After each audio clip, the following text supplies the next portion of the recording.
Hey, what's up, everyone? We're live. We had to get some tea. It was very important to tee up or request tea from our spouses who are less busy than we are. But welcome back, everyone, to the Shades of Tartarus episode 8 and not 2 episodes. Next week is our finale for the show, so hopefully today and next week we will have some very exciting things. I trust in everybody. But for now, I am not the only one here. Everyone else, please go around and introduce yourselves, your characters, and whatever awkward question our mech master has come up for us today. Go ahead, Obi. All right. That's right. That's me. I'm Obadiah. I will be your mech master for today, playing the less important heroes, the villains, and perhaps even the odd innocent bystander.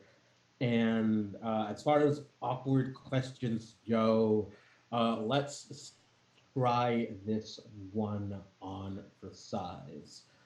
Okay. Assuming your characters like knew that from whatever for whatever cause you can decide what it is for yourself, like, but they knew that they would die tomorrow, what is the thing that they would absolutely want to make sure they did?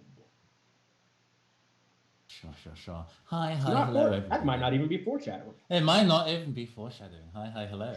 I am your androgynous android game show host from the future, Nathan Blades. Hello. It's nice to be here for this penultimate session.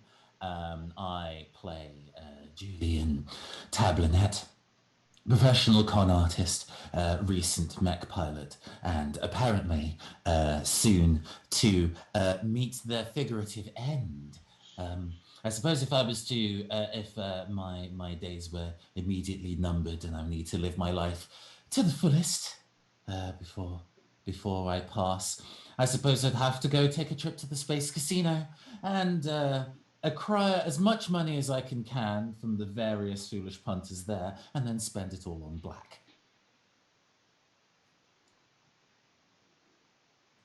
Hello, everybody. My name is Anna, and today I will be playing Ariadne, who is our mech sort of sniper type person. And if it was Ariadne's last day on Earth, they would want to spend time with Xavier.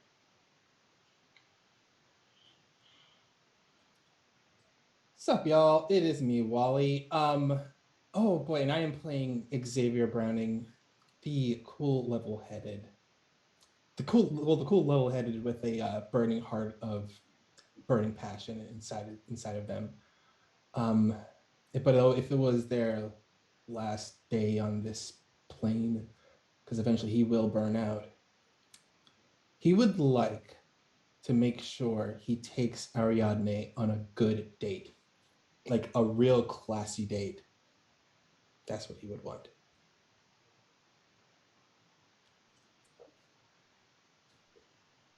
Hey everybody, Pope here, Pope World on Twitter, Pope World on Twitch. I lurk in all your streams. I play Marlowe. Both he and I use he, him pronouns, and Marlowe's last day.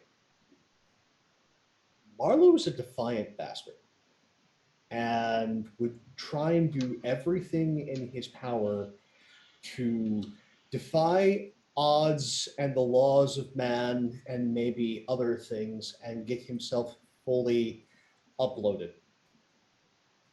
Break through the barrier and become immortal. Well then. Sup, everyone. My name's Val. This is my channel. Today I bring to you Nevaeh Courtney Russo, who we remembered what her middle name was from 2 weeks ago, and if today was her last day existing, she would release the metaphorical burn book on everyone. Like, if, like, whatever secret has been out there, how everyone that was important fell about each other, she would leak it. Like, she would leak the burn book.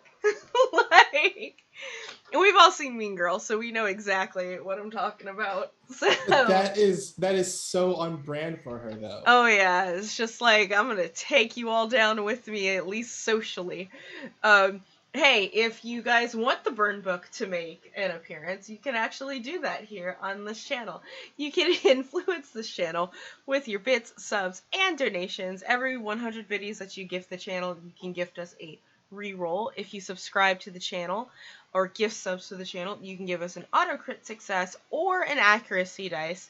And you can just make shit happen if you donate to Coffee or Streamlabs. You can just make things happen. Sliding scale, of course. The amount of money that you donate is the crazier that it can get. And of course, we will never ever cross any lines or veils that we have set up for our cast, because this is a safe space for my friends. So, and these are my friends. So don't mess with them. I will fight you. All right, and without further ado, go ahead and take us away, Mechmaster. All right, all right, all right. We rejoin our party, not so much on the deck of the ship they have been traveling on, but rather within its ready room, talking with the captain and the, like, lately more commonly appearing Alto Andromeda, uh, and we open what's in what seems like the middle of a conversation, perhaps half over. Yeah. So, all of you settled in, going in for locked in for Shirazdi? Well, sure. It's the nearest jump gate we can find. Will do for now. If nothing else, it will be a more grounded holiday location. You can at least resupply when we get to the jump gate. We're running low on some of the more minor basics. Even if the ship is repaired. No, I mean we are running low on toilet paper is what I'm referring to. Ah. Yeah, the regular crew ain't taking too well with rationing. Mm-hmm. Well, it looks like from what Omninet reports there's some unrest nearby, so maybe we can get a job, get paid, or hell, just raise some hell, raid something, and then get the hell out. That's a plan right there. All right, if we're gonna go there and get a job, we gotta consider what kind of job we're going to do this time, because every single time we've gone to a station and we do a job, it always ends up in the worst handed situation. Or do I have to bring up the time we not accidentally, we did kill a member of our group? And then I will also bring up the situation with the AI on the luxury liner we were supposed to be relaxing on. And then we ended up casting essentially a sleeping god into the sun. I'd like something that's between there and paying so little that we can still only have 4 squares of toilet paper. Like, ideally, somewhere between the two would be nice. Smash and grab. Real simple, so inelegant it's elegant kind of job. There's You see, like, you see the camera, like, so you see the camera cuts to the table and, like, Xavier's hand slam on the table, and you see like a glower over his face, and you see, like, looming over Marlowe. It's going to be a smash and grab, right? ideally in hypotheticals, and you want something simple, I'm trying to give you the simplest job we can do. Assassinations always come with complications. A smash and grab is relatively straightforward, especially if it's a smash and grab in transit. All right, I trust you with this. And he leans back, folds his arms.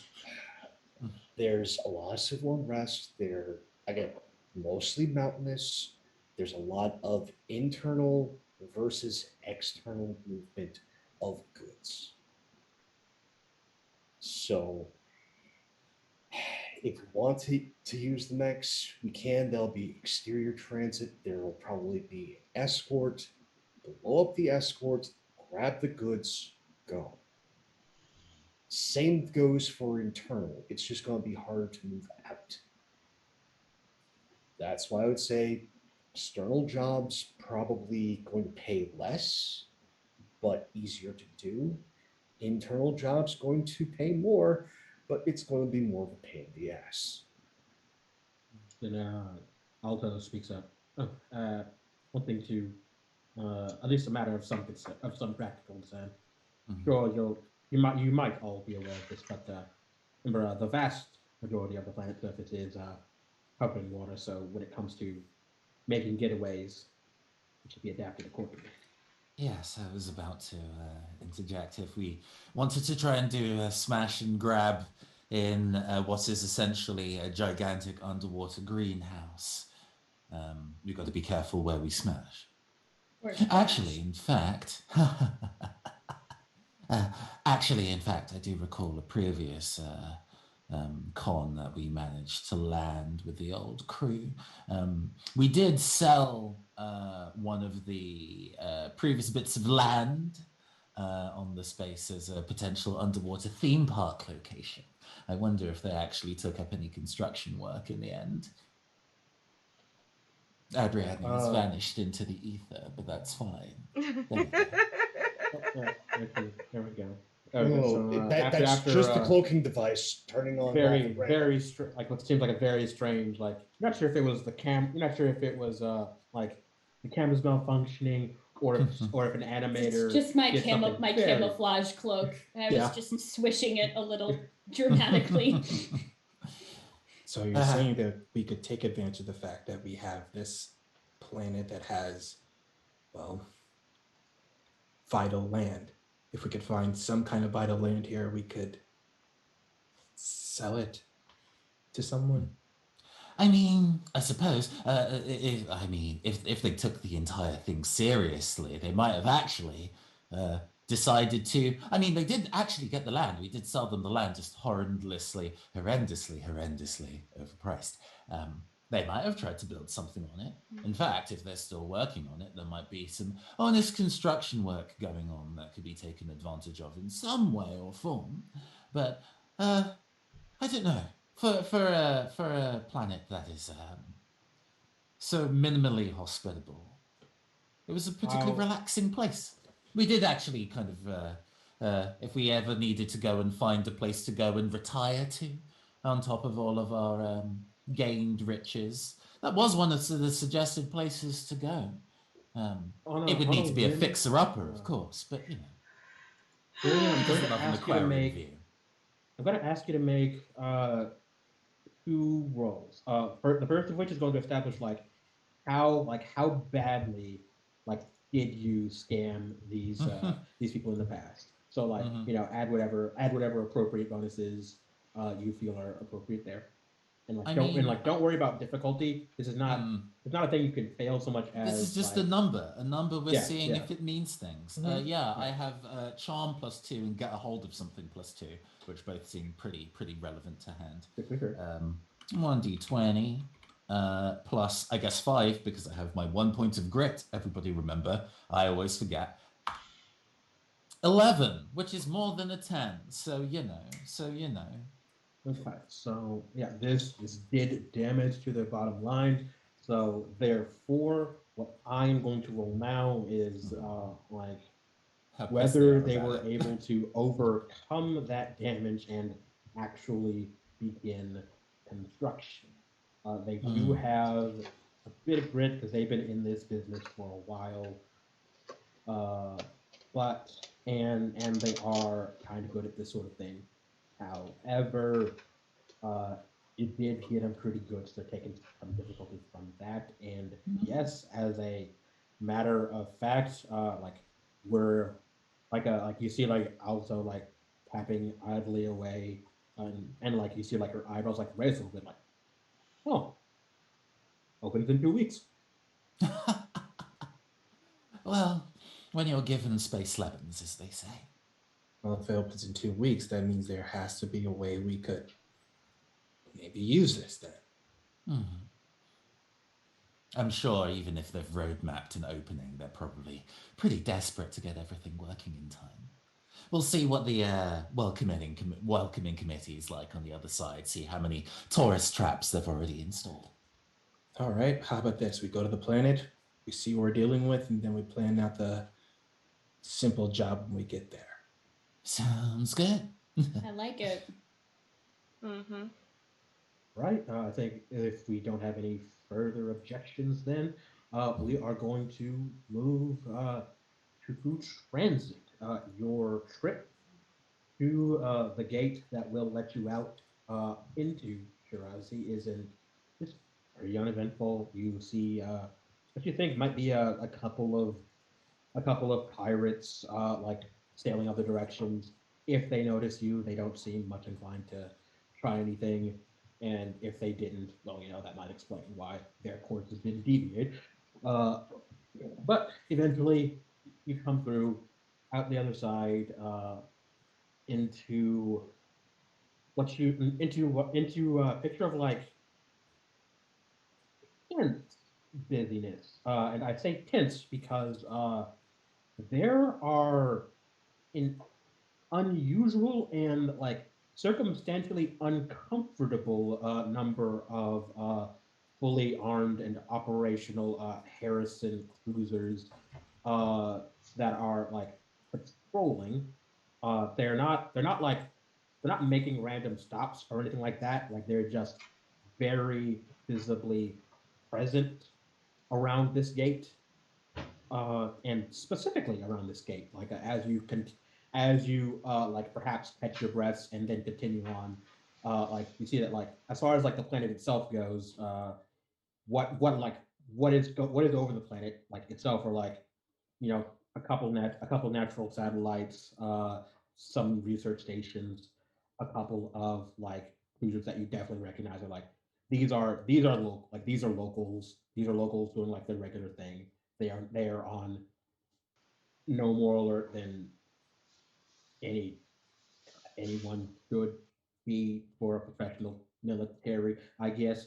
Uh, and like you're able to get down and get to the station appropriately, but Harrison is here, and like also a like for those of you who might be like whiling away this time a lounge. One of the like regular techs has put on like local news because that seems like the thing to do. And Ariadne and Julian, like you recognize like making a speech. Hero uh, is like to both of you and for different reasons. His posture seems off. Like you're not used like again for different reasons. You're not used to kind like well he's got the jovial like conversational like he's friendly he's like as much as somebody making a big political speech can be, he seems friendly and approachable, and that feels kind of right to you, Ariadne. Julian, you think like if you remembered this guy, you might think he was if he had been this guy to you, you would have like written him off as trying way too hard. Oh yeah, he Mhm. was a recluse pretty much when he was doing his job with our crew in the past. So him taking much more of a face role is very unusual for Hero. Really? Yes. I guess it's kind of like a simultaneous like two-way cut-in of both Yep. Ari and Julian being like, is that Are we Hero? talking about the same person here? Hmm. Well, the hero, that definitely looks like the hero I know, although his wardrobe and spine have had a bit of an upgrade as of late. And it seems like he's spending more time out in the sun, like a little, he was pale when you knew him, and he's Can we like, tell? Oh, sorry. I was just gonna No, no. ask. Can we tell, like, based off of the background of like this is on a TV screen, right? Like, where is he while he's giving this speech? Is he on the same planet as us, or does it say? Does Yeah, it say where? yeah, he's definitely on Shiraz. You like the the program itself isn't like listing like an exact location. You're pretty sure that it like if you were inclined to like search it up, you could figure out like exactly where he is on the planet at like right now minus 30 seconds or so because dreams. I kind of want to just sort of give Julian a little look and then look around and see if there's I don't know, like some sort of like bartender or vendor or other person that's from around here to just basically go up to and just be like, hey, who is that guy on the screen? We're still on Uh, ship. Oh, Yeah, we're on the yeah, you ship. haven't- I'm yeah. sorry. I thought you said we were off the ship. My bad. No, we're Sure. still on ship. That was player error. Well, you know, That can happen Hey, later. that That's- can I mean- happen. That's what I would do. Mhm. But if I was So if we're I like, was off the if ship. if we're still all there, then Xavier will be looking at the screen and all of a sudden looks up. He's like, "You two know him?" Old crew member of mine. Yeah. Seems he's on the up and up, but then a politician is a different form of con artist, I suppose. Yeah, this is all news to me. But I mean, he always handled the talking aspects of the jobs that we ran together. Huh.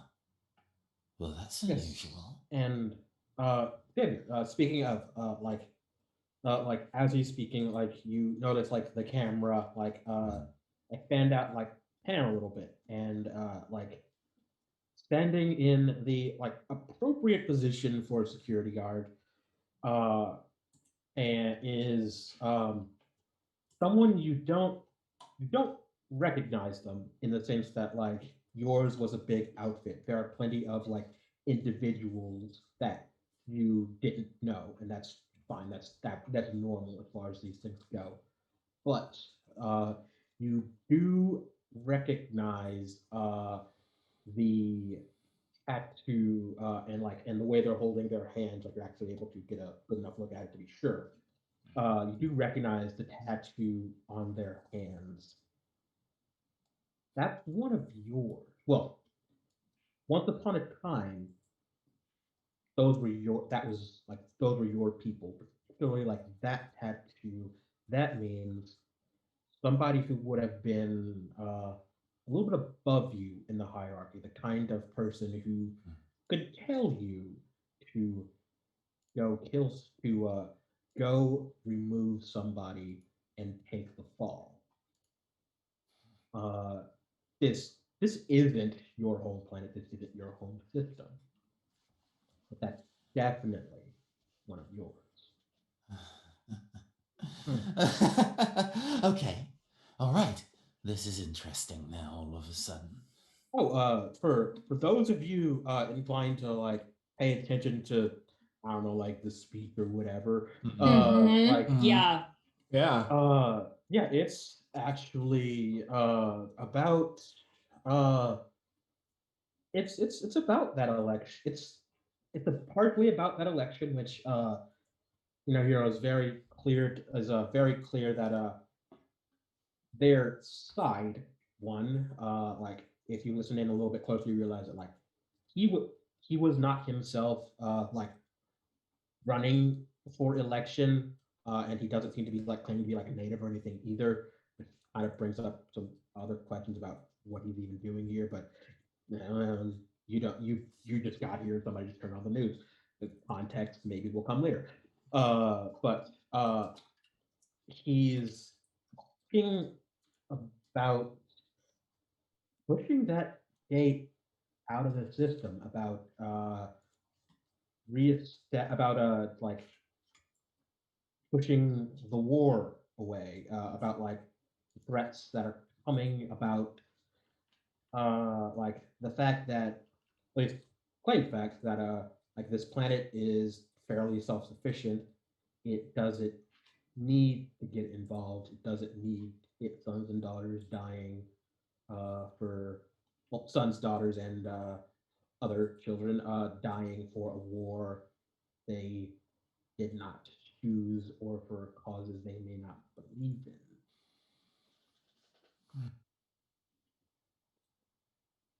It's a noble enough cause, but to be honest with you, coming from that mouth, it makes it very difficult to believe.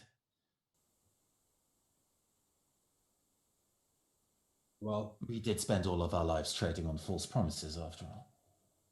I have Okay. kind of a weird question for the mech master. yes. Does Hero seem like he's still a human? Like, has he been, just because we have robots and body doubles and weird things are going on in this universe, does he still seem like is there anything that's a tell that would be like, oh, he's been replaced by a robot? No, this is the person. Like you're getting, Okay. you're getting like a weird feeling looking at it because like you're seeing like mannerisms you recognize and don't, like turns of Right. phrase It's you like a recognize and different don't. persona, but not like, the kind of, oh, you're being held hostage, there's a gun to your head, or you've been replaced by a machine or something. Okay. Like if a hero you knew were to walk into the room right now and say, "That's my twin brother," you might believe him. Okay. Yeah, this is definitely going to be more of a situation where we should keep our ear to the ground once we get off. Yep. Is he going to be a problem? No, nothing like that. Nothing so drastic, nothing so dramatic. Just somebody who I would delight in being able to speak to again. It has been over 3 years, after all. Well, I will say though, out of everybody that's left from my crew, my old crew, it's me and him, and we know that somebody sold us out, and it wasn't me. Well, all right. We've got No. HA in the sky. SSC came for your crew. And now you, the last member of your crew, are in the same system with HA in the sky. Looking like it. Looking that way. Okay, great. Like, Marlo looks more irritated than you've ever seen him.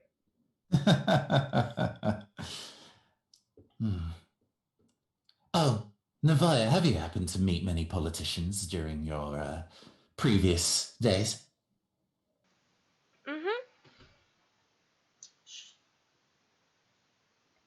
Lots of politicians. Oh, yes, that's right. The Gamble Grin was something of a politician, right? And you said that you went a little ways back.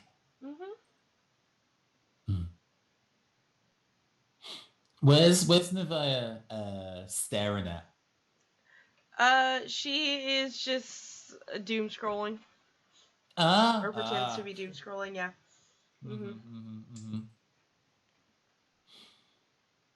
Well, if your relationship with your previous politician contacts weren't necessarily to your standards, I wouldn't drag you as so low as to meet a sunlight-shy surveillance expert, apparently turned charismatic leader.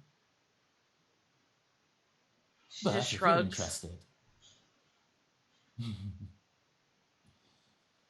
On the other side of things, there might be a theme park to go and visit. Yeah, I know. I did some modeling there once. So that when I said like 2 weeks, it's Not like not at the theme park, but like where the theme park is. I had a photo shoot there once. Right. Okay. All right. Let's get ready for Let's get ready for the jump gate. Mm-hmm. Do what you need to do. He glances at Navaya as he heads out the room. I did take a little bit of or at least Jackpot did take a little bit of damage during our last sortie. I should probably go see to that before we get going on the ground. And Julian kind of like wanders off to go make those repairs. Don't worry about expending resources. It's fine. You got time. Let's see. Do we have? Yeah, you get through. You make nightfall. It's smooth enough to send. Atmosphere here is not difficult, and your ship's pilot is pretty experienced at this kind of thing. And you make it down. You break through the clouds to see mostly because there is so much water here. Like you can see far out in the distance. And yeah, you see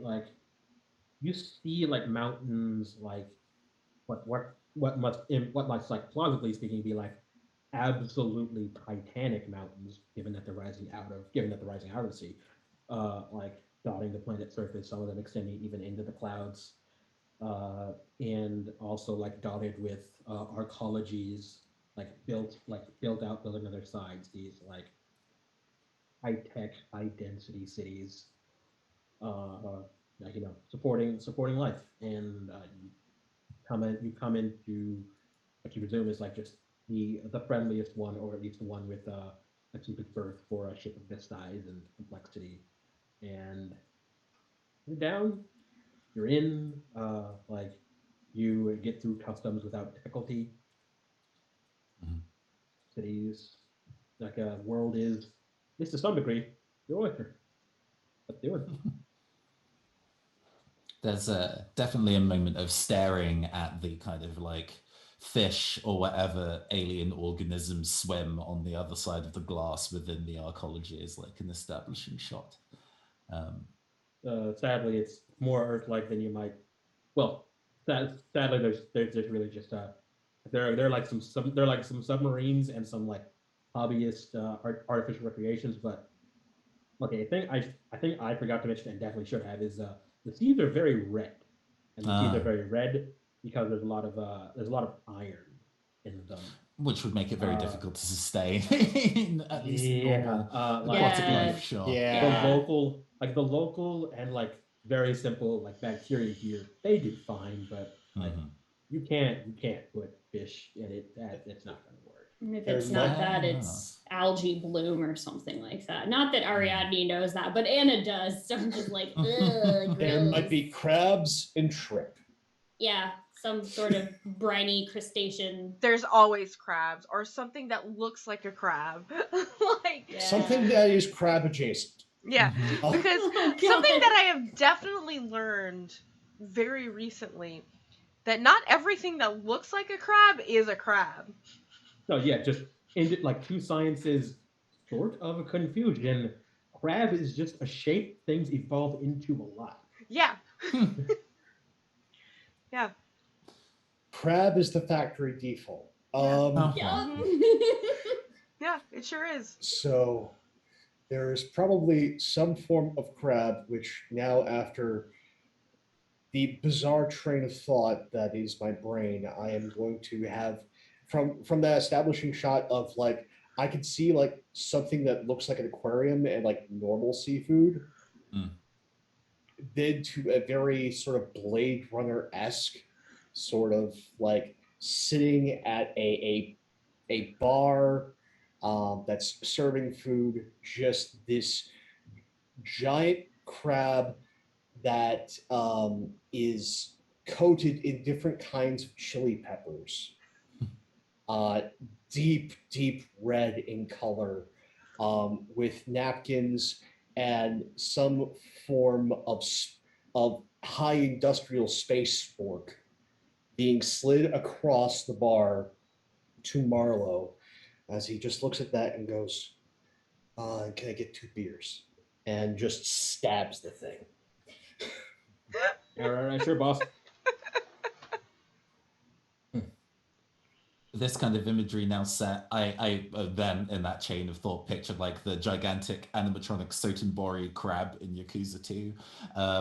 And now the kind of like cityscape within this arcology is that kind of like pretty dense building pleasure district, because after all, a theme park will be opening in less than 2 weeks. We've got to get those kind of entertainment eateries up as fast as we can. Who cares about like urban planning? And like I see like as we like walk into that area, because this is definitely like that dense urban seaside looking town that would be made for like a high bustling pleasure district. There's definitely like people as you're walking through there, like people like on every other corner yelling out, saying like advertising what their big attraction is, whatever their store is. It's like they're saying you have to come here if you want this, don't go over here. It's like they're saying stuff like come on over to Libra 12. Libra 12, we have the best ladies you could ever find on this side of the quadrant. And then there's another place is talking about, well, over here, we have Sagittarius 45. We got everything you like and everything you need at all times of the hour, kind of stuff like that. Like pretty much dueling hawkers like from every single corner of the street.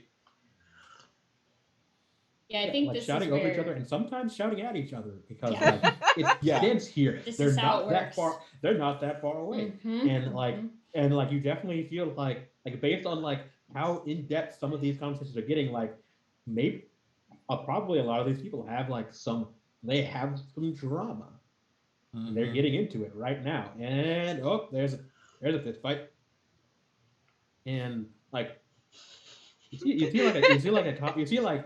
see a cop like drive up, like seeming like kind of worried, then they like look at it. You see like I know exactly these two people like come out of their face, and they just kind of lean over, and they just kind of wait. I imagine it like somewhere during one of these fist fights on the street as like two very large people are about to like swing at each other. Like Nevaeh just like walks through like the middle of this fight looking at her device, and like a punch swings and she just does like a very instinctual duck like kind of thing. Like it just looks like she's not paying attention to anything around her, but 100% is super aware of everything around her right now. Like it's no, a couple people like watching her duck, and like the fight just continues. Like it's going, and like you see like a couple people like kind of like nodding, like usually tourists aren't that on the ball. Just one. Xavier looks over at the group, looks over at Nevaeh. Okay, I'm gonna bring it up. And like he waits, like to make sure like Nevaeh is a little bit further, like kind of turns away from Nevaeh to the rest of the group. Look, it's obvious what we said to her the other day. It's resonating in her. She's obviously acting like this because we were very hard on her. She's not part of our life. It was a bit of a wake-up call, but I don't think any of us has approached her about it ever since it has happened. Has it? And he like glances at everyone to see what they think. Julian just kind of like shrugs a little bit and is like, well, this life of work is really, really, really difficult to survive. We've definitely come out harder through what we've been through already. But at the end of the day, I do wonder whether the life that we lead is really something that she would want. If this turns into something where she realizes that we're not necessarily the best for her and her well-being, and she has to step away, I think that's probably okay. Right, but she knows who we all are and our real names and everything, so she's kind of in it now. True. It's true. And I'm pretty sure that aside from everybody here, the only other person who knows who I am and knows my real name wants to kill me. So that doesn't exactly bode well for that level of honesty if we separate. As was the previous conversation where you all jumped on her and I stayed quiet.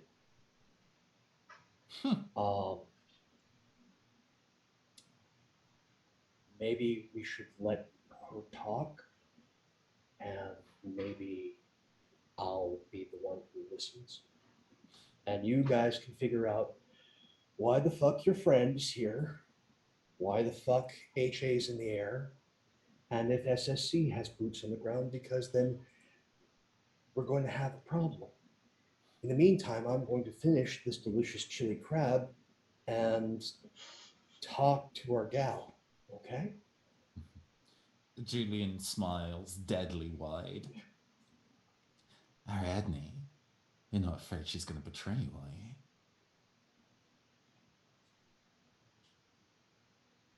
That silence was largely what I expected. Yeah. She just kind of slowly narrows her eyes a little bit at Julian as the quiet just extends. Maybe I'm getting sentimental, but I don't know. Being able to see an old comrade of mine when the last time I saw them, I was running away with a silver briefcase full of cash that somebody was supposed to pick up from me. Maybe backstabbing's on the mind. I don't think she's going to betray me. She's just really unpredictable. That's definitely true, yes. Oh. All right, Marlo, go have fun now. Maybe you can go and get some candy floss as you stare at the theme park. Candy floss doesn't work with these teeth. I'll look into that.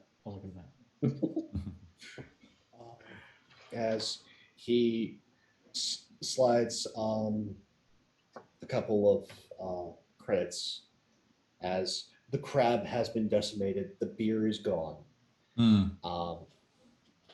and gets up and follows the fights, because I'm just seeing a series of like small like skirmishes that Nevaeh's just doom scrolling and ducking under and moving past like some sort of spacefaring Pandora. In her wake, there is just a bunch of hawkers fighting.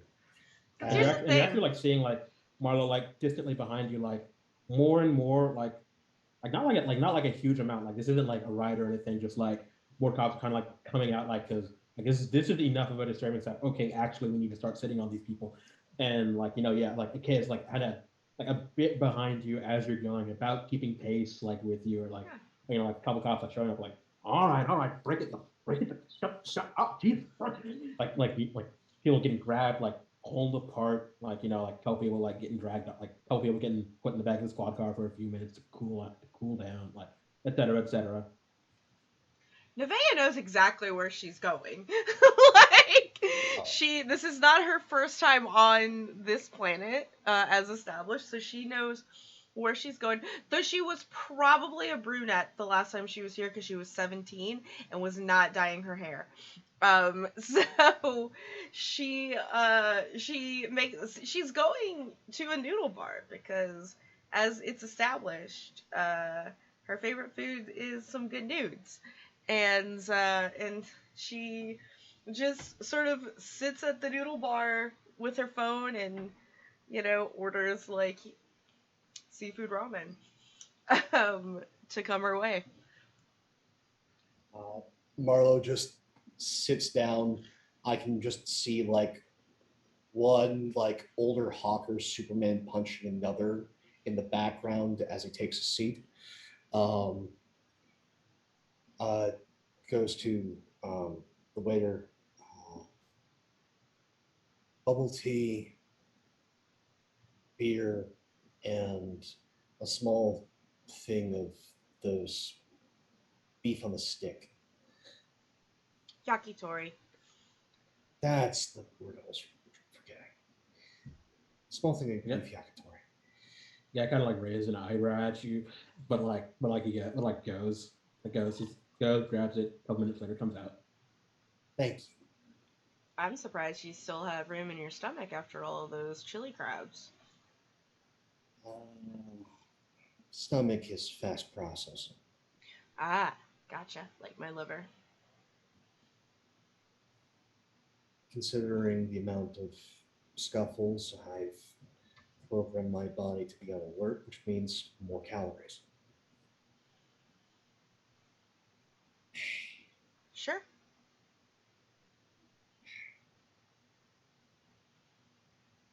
Where'd everybody else go? Off to cause more of their own problems and possibly our inevitable demise. But that's neither here nor there. They ganged up on you, and I'm sorry about that. Why are you like apologizing for them? If they're sorry, they'll do their own apologies.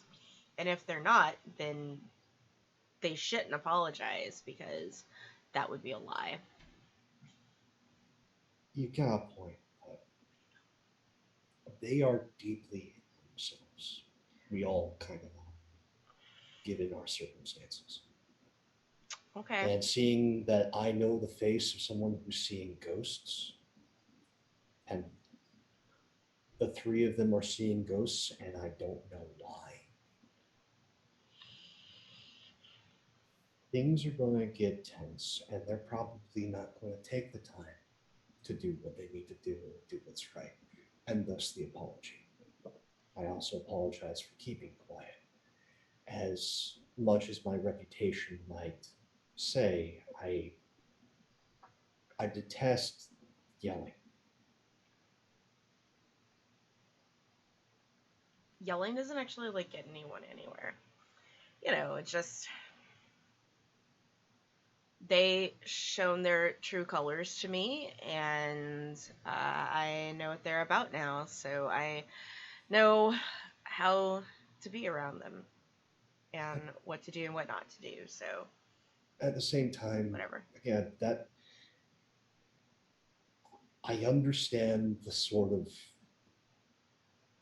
I didn't live it, but I knew people who lived life like you lived. Your life has changed.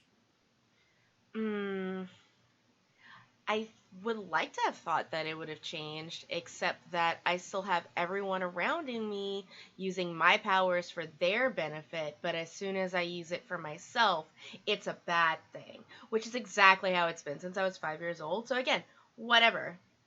I'm used to it. Nothing has actually changed. No, a lot has changed. The stakes are different.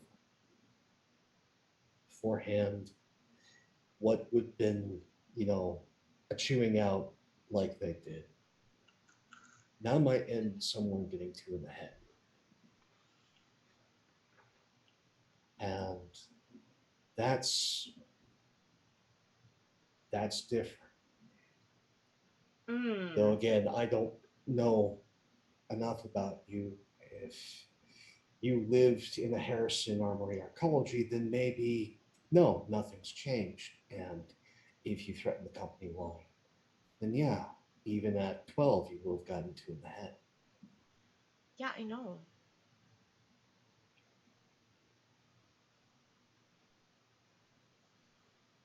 Okay.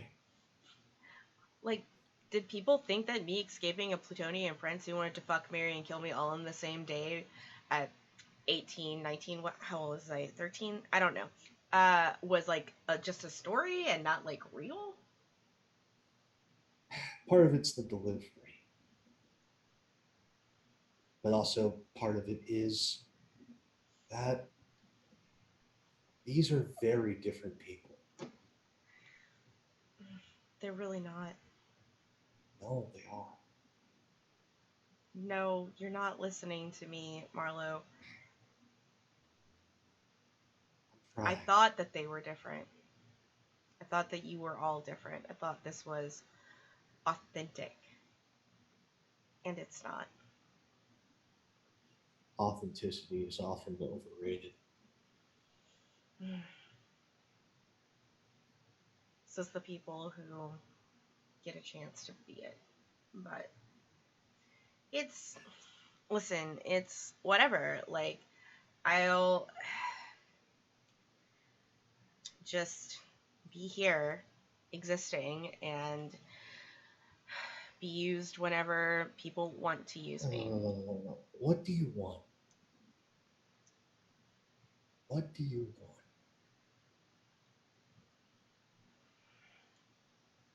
Noodles. Thank you. Bye.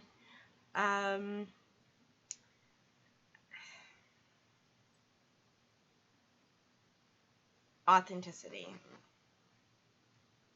is what I want. Okay? But kind of wasn't made for that kind of life. So I guess I'm just being here again, doing what just same song, different dance sort of thing. So whenever we need to create another scene to kill another human being with my abilities, I'll be here. Now you're not listening to me. What do you want? Do you just want to survive? Do you want to get what you want?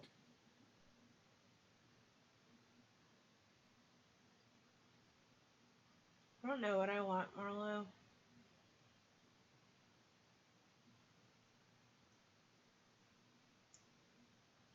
Never had the chance to get what I wanted.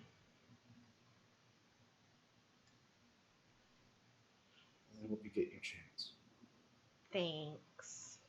I have noodles. Yeah. And I have to live with the nightmares of walking across a sleeping god. Right. That really sucked. Like,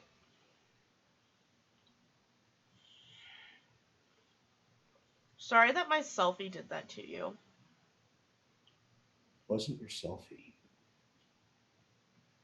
Wasn't your selfie that made me walk across that thing and realize just how small I am?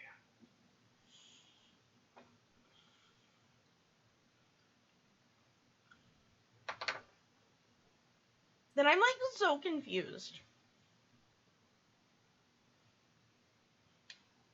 Maybe my liver wasn't processing like everything I had that day or something. But we were in trouble and had to walk across that god because somebody saw my face on the internet. Right? So that was my fault, and so I'm apologizing for you. It was part of a puzzle. And while it may have contributed, it's not your fault. Why was everybody And so mad? because they're afraid.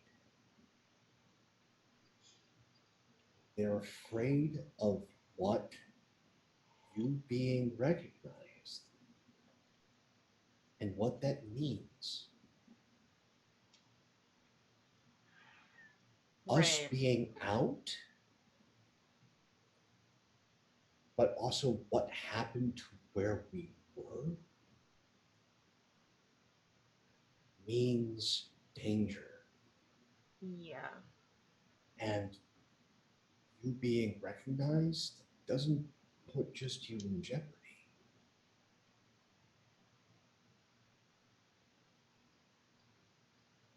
We don't also know what the world's like yet. We are just dipping our toes back I mean, in. And y'all are. I've literally was only in there for a few months.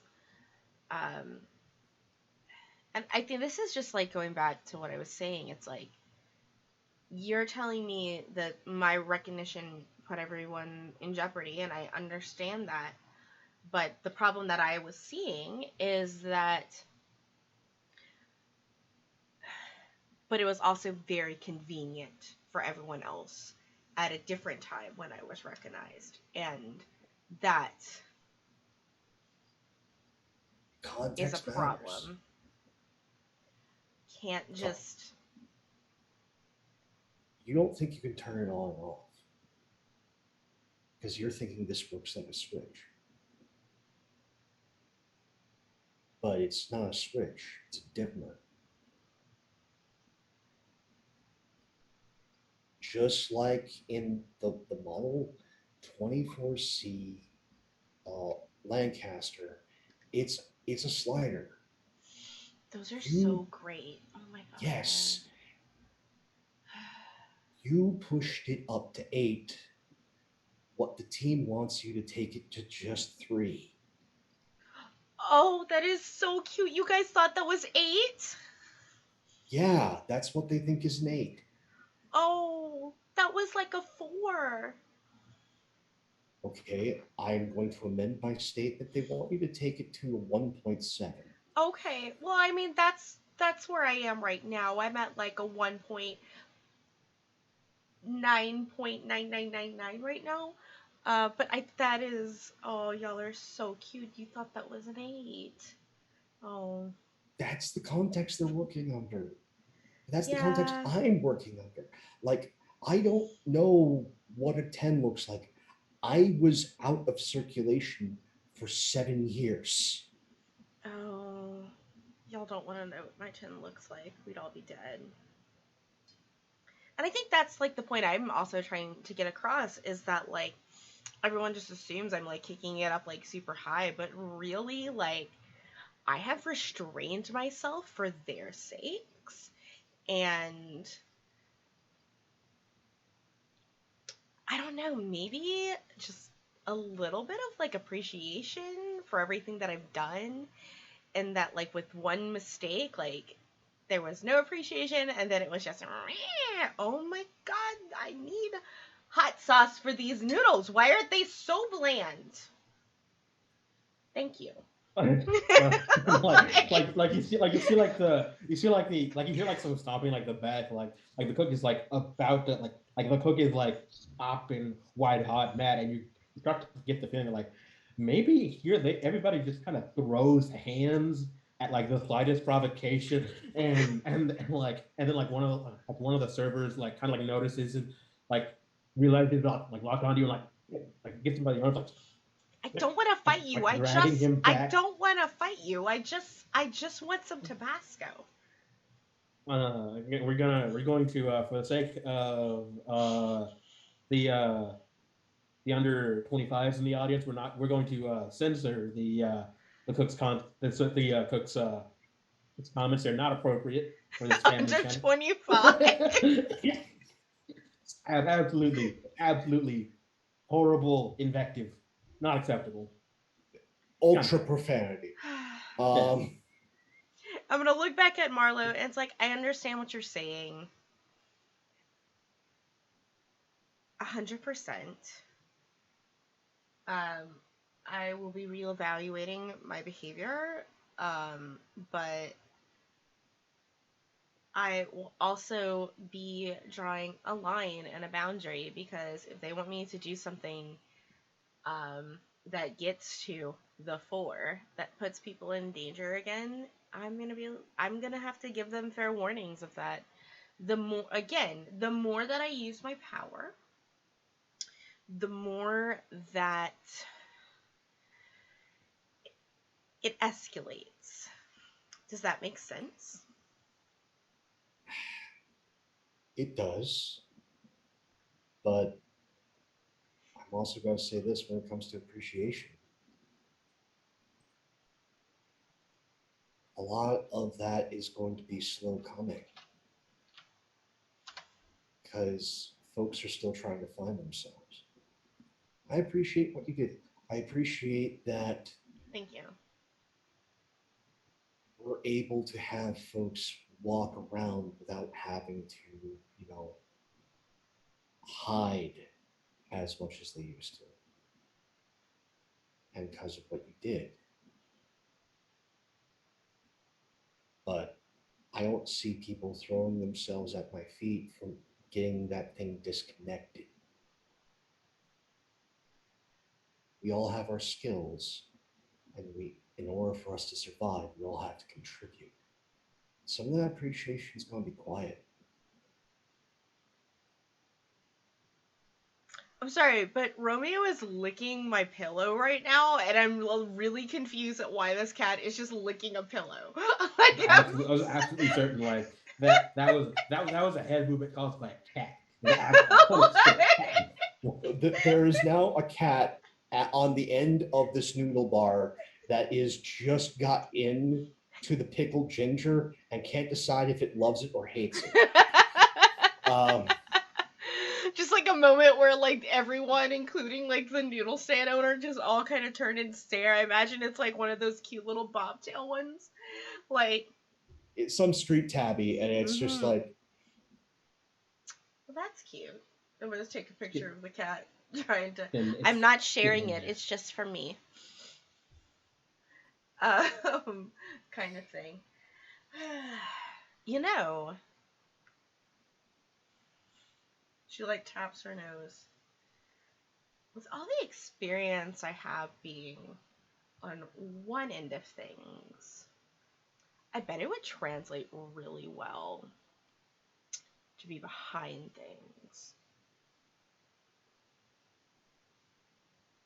well, hopefully we'll get that opportunity.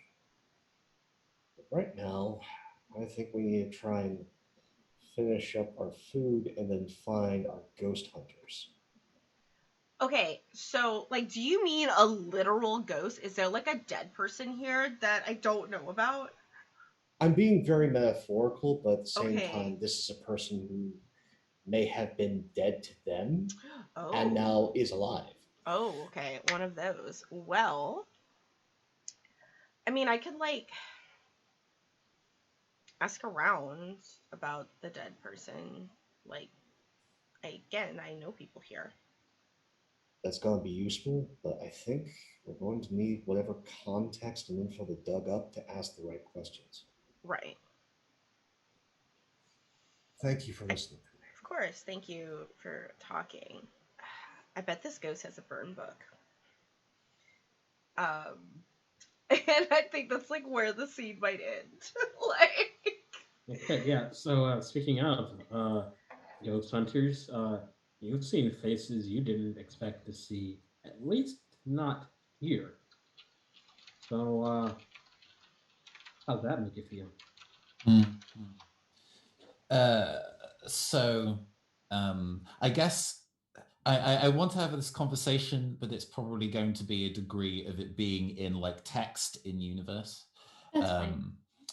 So Julian has, in addition to the protocoller that projects faces upon her own, she also has, and there's a specific word for it, data plating. There we go.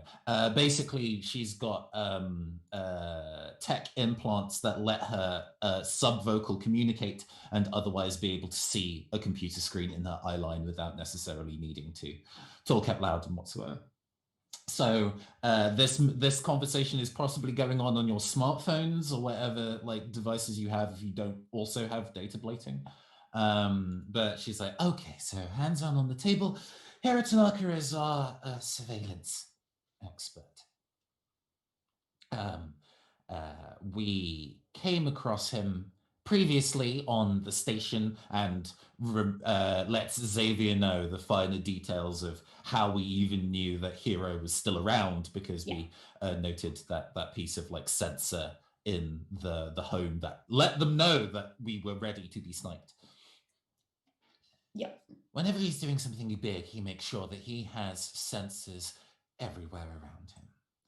I can think of a counterplan to that, but it seems like in addition to being a surveillance expert, he's been doing other jobs on the side. So I need a little bit more information if we're going to be making any sort of counter strategy against him. So what do you know, Ariadne, about him? What's he up to? What's his skills? What'd he do?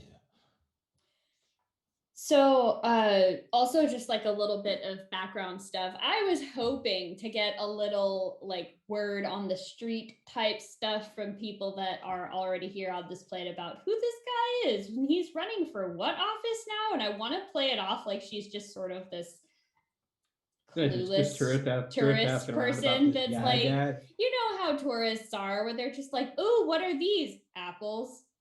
Ooh, what kind?" No, they're just normal, you know. Like, yeah, I wanted to play it off like that. So, Yeah, sure. So like you don't ask like a couple of questions. Ask me a few questions about him. If you ask anything that is like complex enough to require a roll, I will tell you. But like in theory, talking to people about this very public figure, it's not it's hard. They're not not gonna a weird thing to do, right? yeah, they're not gonna withhold things they know about him. It's fine. What like what kind of election was it that he was celebrating his group's victory of? Was this like a very large scale thing?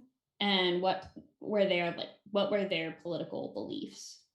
Okay, so the route of election, like one thing that everybody's like very clear on, he was not even on planet when the election took place. Okay. He he came like fairly shortly thereafter. Like people don't seem suspicious of it at all. Okay. You like so like I think Julian particularly might remember that he has like gone on to be kind of a spacegram influencer in like making circuits. Like arriving at a planet like this is not in and of itself suspicious. Right. You know, timing is or isn't fortuitous. That's whatever. But the election itself was over like what is the name of the position is chief administrator. It's kind of a holdover from back when this was a group of colony ships rather than like kind of an established government. And Okay. it's basically chief executive, but like you know duties in particular. But for the election itself, it's the two major polls are as you might suspect, over that gate. Uh, One side, the side that Hero has come to support, wants to push that gate out of orbit, possibly even out of system.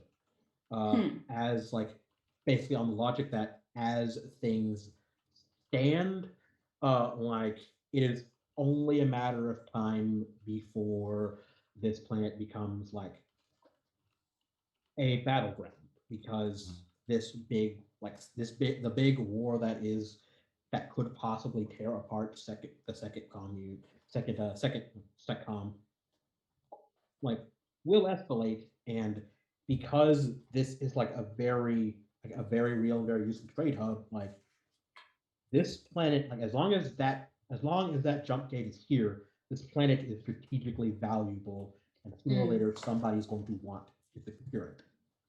That's going to cost lives. That's going to cost damage. People are going to die. Like the basically like the goal of that party is to get out in front of it, push it away, make it like at least not their problem, because once the gate's gone, their significance is gone. Let people fight over that gate if they want to fight over it. Make it not our problem. So he's kind of run, or his faction, I guess, has kind of run on this more isolationist platform. Yeah, Okay. Yeah. One thing you also hear like relative to that election, because like there are differences of opinion. Like this is not like this particular city is not all pulling for him, or at least pulling for his group. Right. Like, and people kind of roll like a lot of people kind of roll their eyes when like they hear the accusation, but like yeah, as the accusation goes, they needed to get that win, and it was a close one. They did what to get the win? That's faction. The faction for moving the gate cheated. Oh, cheated. Okay. Okay. And the election was very close indeed. After all, if this planet was kind of banking on a heavy amounts of tourism in the near future, an isolationist strategy runs pretty heavily counter to that. Yep. So I can definitely see there being opponents to it. Well, you might, yeah. As a matter of fact, Julian, thinking back on your past fun crime time, you can in fact think of a group that probably very much doesn't support these people. And also, him being somebody who's a war hero, being like, suddenly I don't want any war and I don't want to be near the center of the action seems suspicious, to say the least. One thing particular. The hero these people know, just an influencer. Not a soldier, doesn't have any of that in his past. Yeah. Oh, I guess Julian would have been like, soldier? What? Yep. That's like assuming that like at some point like you exchange like some of the information that like the things you know about your heroes with each other. Yeah, no, there's lots of things that don't match up between the two. Yeah, the audiovisual nerd that I know is definitely not one for combat.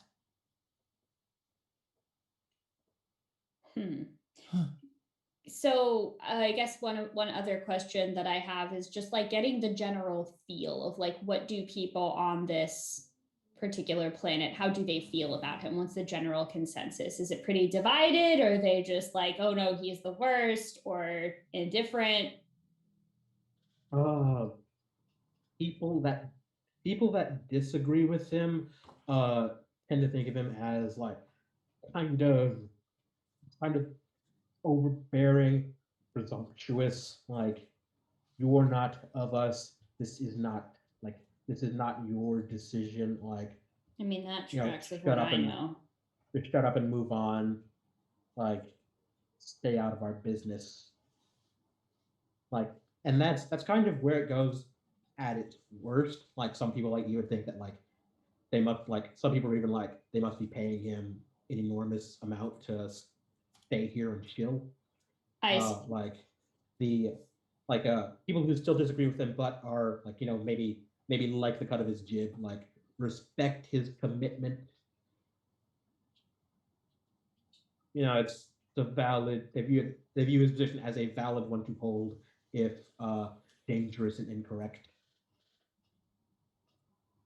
The people who are on side with him, they really appreciate a nice famous guy who keeps coming in to make speeches, especially since and yeah, by the way, the candidate that who won the disputed election, that guy's dead. Okay, that's important. Okay. Mm-hmm. And yeah, it was it's not confirmed to be an assassination in the sense that healthy people can have heart attacks, sudden fatal heart attacks when they're alone. That could happen. It could, but did it is the question. Mm-hmm. How long ago did this happen? The death happened about 3.5 months prior. The election's results were in about 4 months previous.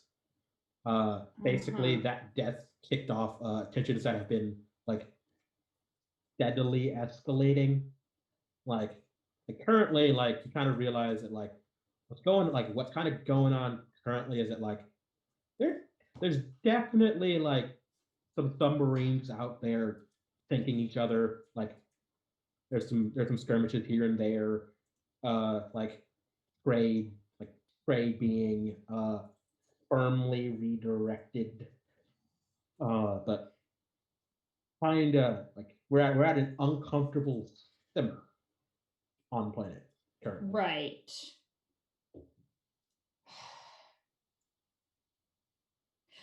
I can't believe that I'm saying this,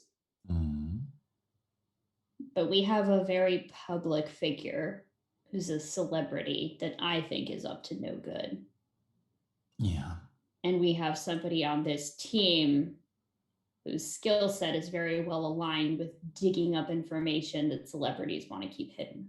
Of course. So I guess I'm just keeping my fingers crossed that her talk with Marlo went well and she doesn't hate all of us, because this is Or- really not my strong suit here. Or then this is just suggestion here. Maybe I know it's difficult for people like us to be genuine and apologize. It's not in our skill set to be genuine and apologize.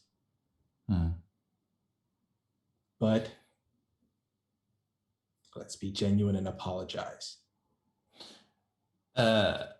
Yeah. Julian tilts her head and is like, I'm sorry. Apologize for what exactly?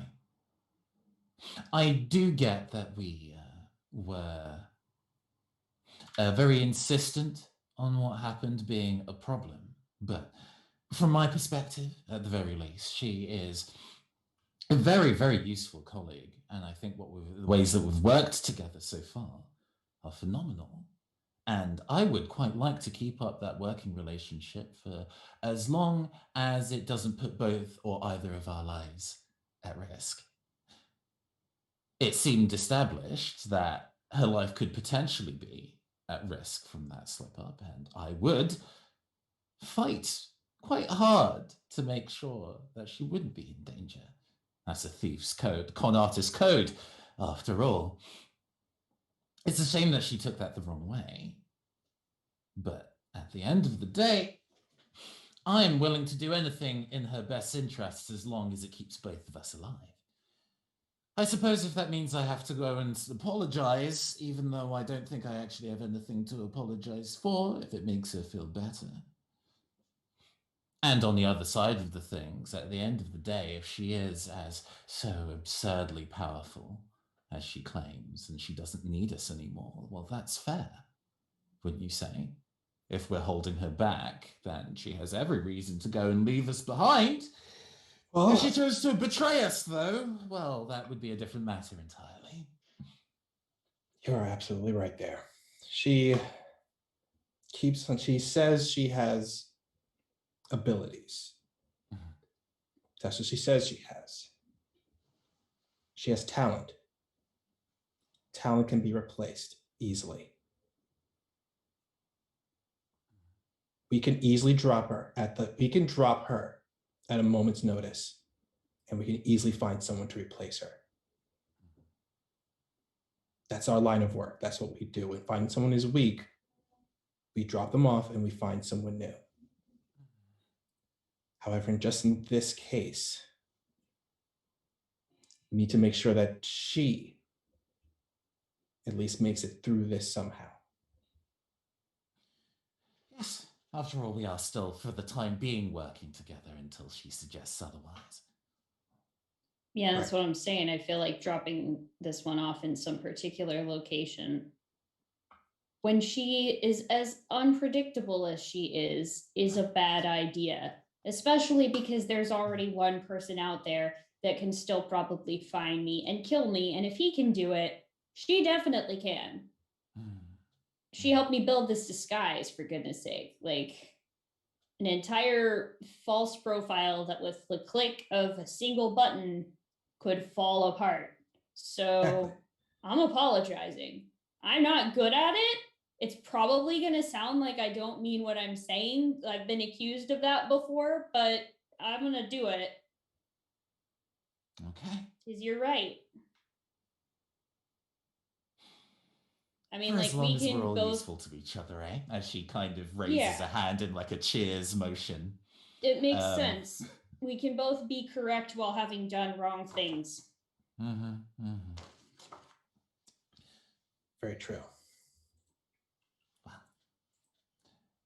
and then after that, I suppose. Well, I actually should probably ask Ariadne. Are you particularly interested in meeting Hero again?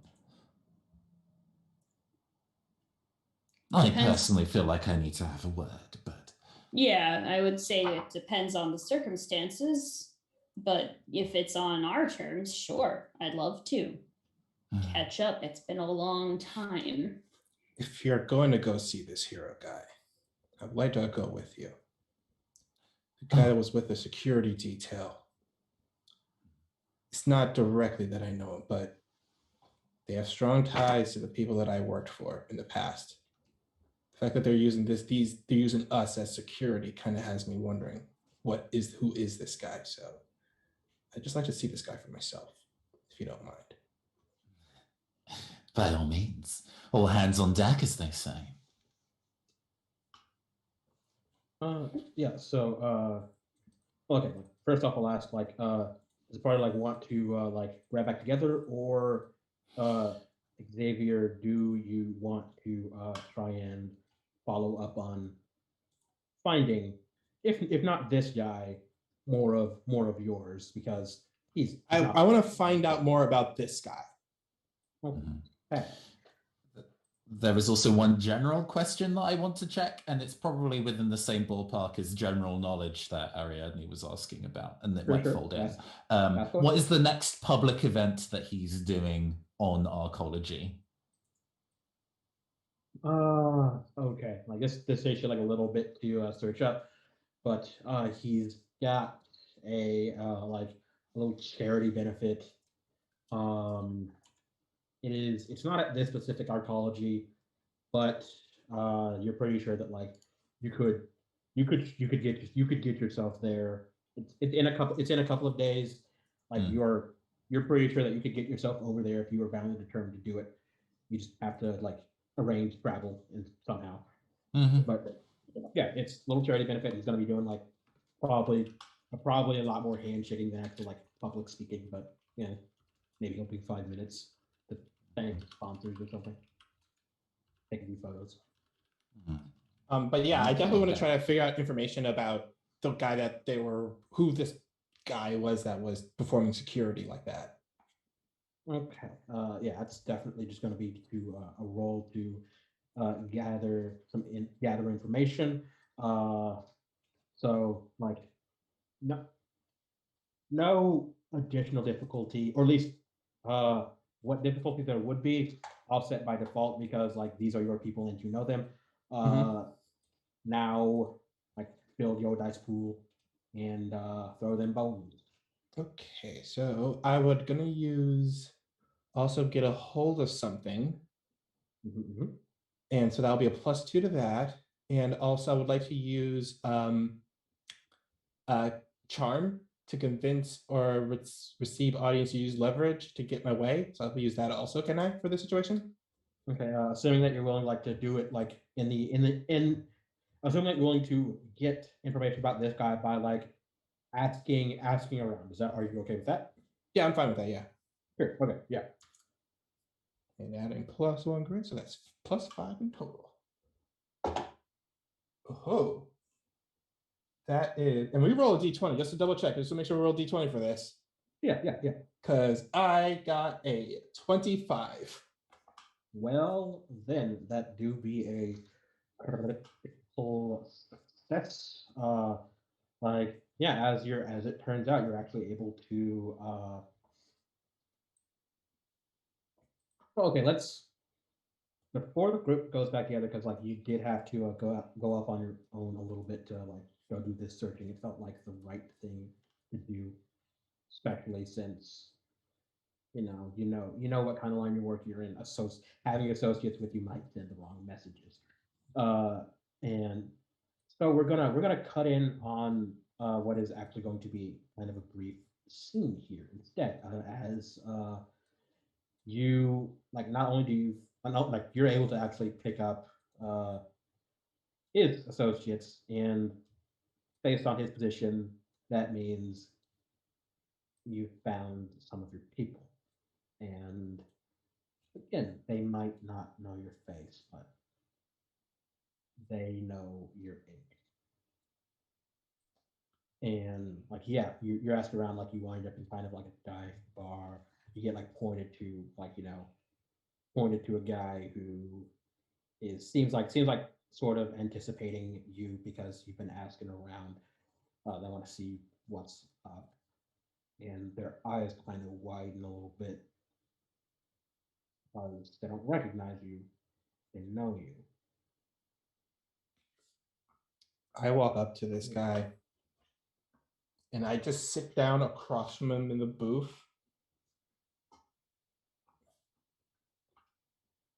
Sure has been a while, hasn't it? They don't know. How long has it been? How did you get here? It's been long enough. Long enough that I've been counting down the days, the months, the years till I got out. Got out? Or and like kind of like trails off for a second. Let me roll some dice here to see if like that was see if that was good enough for him to like connect them dots. We're gonna roll this out in the open. No.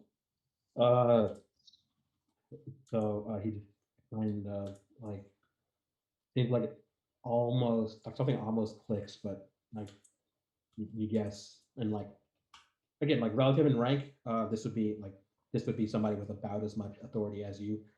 Like you're guessing that just he must like if he heard the story, he must have only heard it in passing. He doesn't. How about this? I'll do my best to remind you, and I'll be vague as possible about it so I don't cause any attention and unwanted suspicion upon this simple table. There was a job that went down. They told me to kill every single person in there. No one wanted to do it because no one wanted that heat and blood on their hands. But you know what I did? I took the chance and I went in there. I killed every single person in that restaurant. And they promised me that I'd be fine in jail. They promised me to only be, pull some strings, it'll only be 3 years. But I got turned down. They turned down my 3-year sentence and set it for life. And Do then you like now and, do and, you recognize me? yeah, it seems like you realize like things like when you think of like in like Almost Twister like Asteroid 45. Yep. Yeah. And like you see him like lean back a little bit and like a figurative shadow like comes over his face. Like yeah. Yeah. Okay. No, I heard about that. I don't you you know where you know the responsibilities I would have had. Like I only came into this and like he kind of like gestures at like the at like his at like the tattoo of rank and like you realize like it's it's a little bit fresh. Like he couldn't have gotten this more than a week ago. Like I came into this recently. I wouldn't have been even sort of responsible then. And now I've I've got to manage this. I don't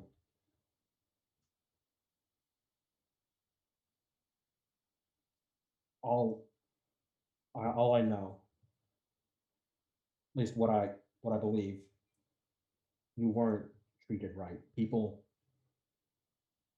left when we realized like when word got out that you were in Tartarus. It's not it wasn't supposed to be like that. A lot of people here joined because we believed that we would be protected. That you know like that if we pay that you know if we paid the price that we pay prices so somebody else wouldn't have to. And All right. you did. I don't know why. Get that. When I All talked, right. it's I've quite been asked, didn't, Okay. and like he kind of looks around, like you see him like kind of like trailing off, like even realizing that he's like kind of trailing off, circling, and like he kind of like gets out like a physical pen and paper, which is like in in regular context unusual, not that unusual for you because it's stuff that is physically written down, very easy to destroy, very easy to like remove, very easy to remove traces of information that's just literally written down. Like I'm doing burn a piece of paper. Like he scribbled down what you realize so some coordinates at a time. Like a boss is like I don't know, you might have seen him on TV. That's what his front job is, running security. Boss is gonna be here in a couple of days. I don't maybe I know he was connected to Dashboard 45. I don't know if he was sending orders or what, but I know he was connected. Maybe he'll know more. And I just Okay. I'm sorry, but I didn't see you and you weren't here. No, you didn't. I just have one more question. Why are you working on this station right now with a politician? You see his posture like shift just a little bit as he like looks back at you like dead in the eye. I don't know.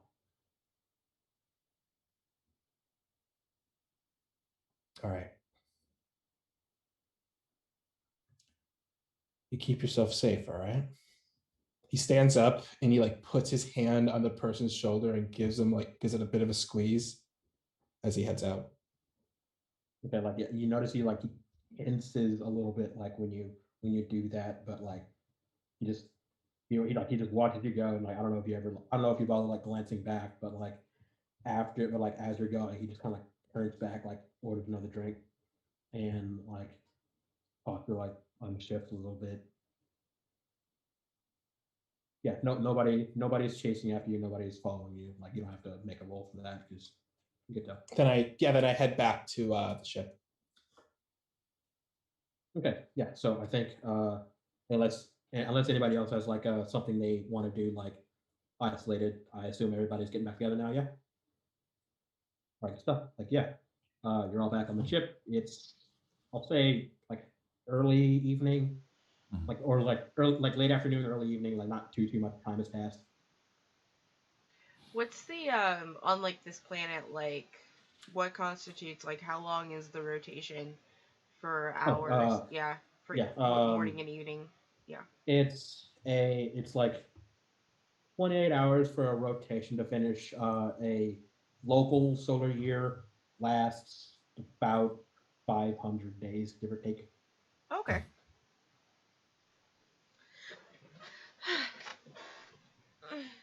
Okay. Are we kind of at the same like bar space on our host ship? Yeah. What drinks are on the menu tonight, Xavier? Let's see here. He looks behind the bar. He pulls out the mixers and it's the usual thing, mixing drinks, and he sets out 5 shot glasses. And he pours in whatever he was mixing. You're not sure what he was mixing. You just saw him mixing up all this stuff, and he just pours it into the 5 shot glasses. And he slides it across the table to everyone. Yeah. Julian takes the shot glass and gives a slow inhale over the liquid. What's it smell of? It smells smooth, but man, when you drink it, it's going to hit really, really hard. Nevaeh does not wait because she has a fake liver. So, just that was. So even when you drink a Nevaeh, it's yeah, your liver's fine, but man, it burns on the way down. Whoa, that does not. Oh, oh, oh, oh. Okay. Yeah, it kind of tastes like how this day feels. Have y'all been having But a it's bad good day? at the end. It's not like, yeah. Mm-hmm. Yeah, Julian kind of takes like a slow enjoys it rather than knocking it back all in one.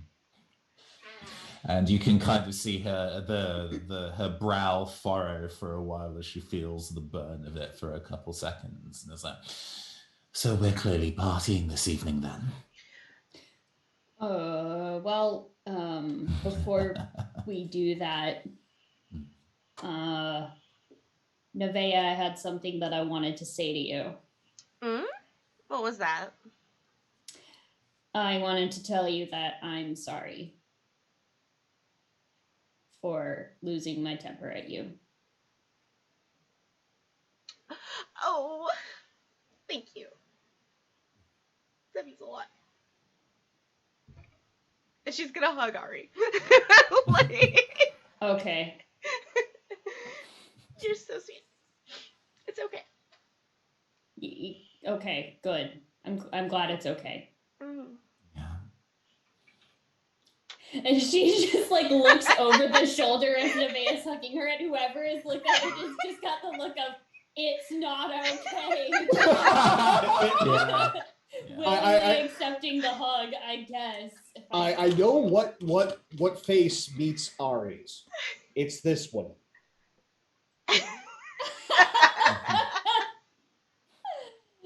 It's like pull back and like, thank you.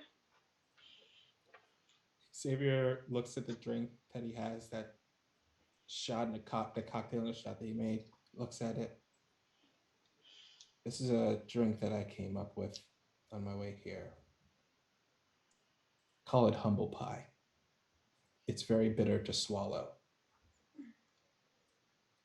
So, yes, I'm sorry for ganging up on you, Nevaeh. That's so sweet. Oh my god.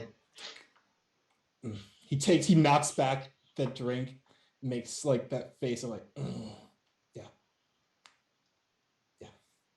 Just like reaches over. I'm sorry that I made us fight a god for the picture of my face. And then Ariadne looks confused at that. I'm like, Well, that fight, like walk on one, that whole thing that went down that ruined our vacation. Ariadne looks over at Xavier while Nevaeh says this and just goes like through gritted teeth, "You're lucky I like you as much as I do," and then just finishes the shot. he looks a little bit confused at what Nevaeh is saying, because I mean he knows what he yelled at her about. So like her saying that, he's like, yes, I suppose, yeah, that's Marlo. And he just goes, then he starts going to clean glasses because he's now thoroughly confused right now. Marlo's been like very quietly and carefully, like shifting his chair like behind people, so like people that Nevaeh cannot see him. Coordinating this is gonna work. I'm just picturing this. There's a rolling chair, and Marlo is just like pinballing around. Again, and you see like a couple of the regular crew who are like just having to be like out here to kind of like walking. Like, I don't know. Yeah, Julian doesn't necessarily. Julian, I don't think says anything. Just kind of finishes her shot, and I guess Xavier is still within earshot, just busying themselves with something else, so they don't have to make eye contact. Thank you for the shot, Xavier. You're welcome. I suppose there's a degree of brass tacks that we have to get down to. There is a. Heard you guys were haunted.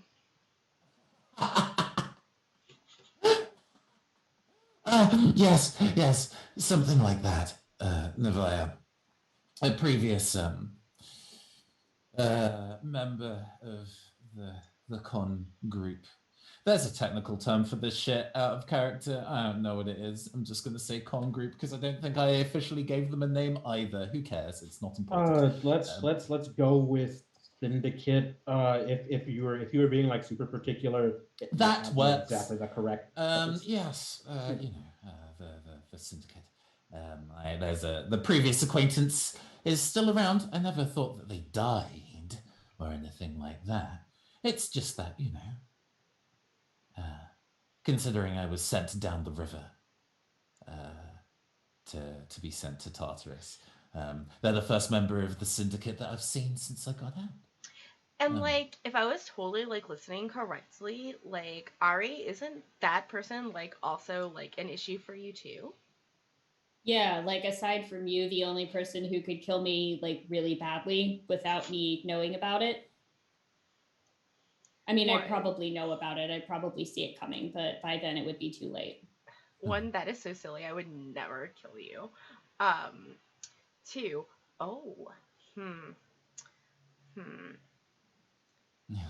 and he's like super popular here on this planet. I don't get it though. Like, he used to be this person that was all into war and fighting and the soldiering life, and now he wants to cut this place off from all of that, and I guess just sit here and build space sandcastles for the rest of his life. That just does not seem like the person that I knew. Have you considered, Ari, that it is a long con? Oh yeah, absolutely. There's one thing that's kind of making me wondering this might not be a long con. What's that? Well, my superiors are here working for him. You wouldn't just hire my group just to be doing a simple thing as a con. We're efficient. We are professionals at what we do. I mean, you could easily have a bunch of people, hire people like us to pretend we're us, but these are the real deal.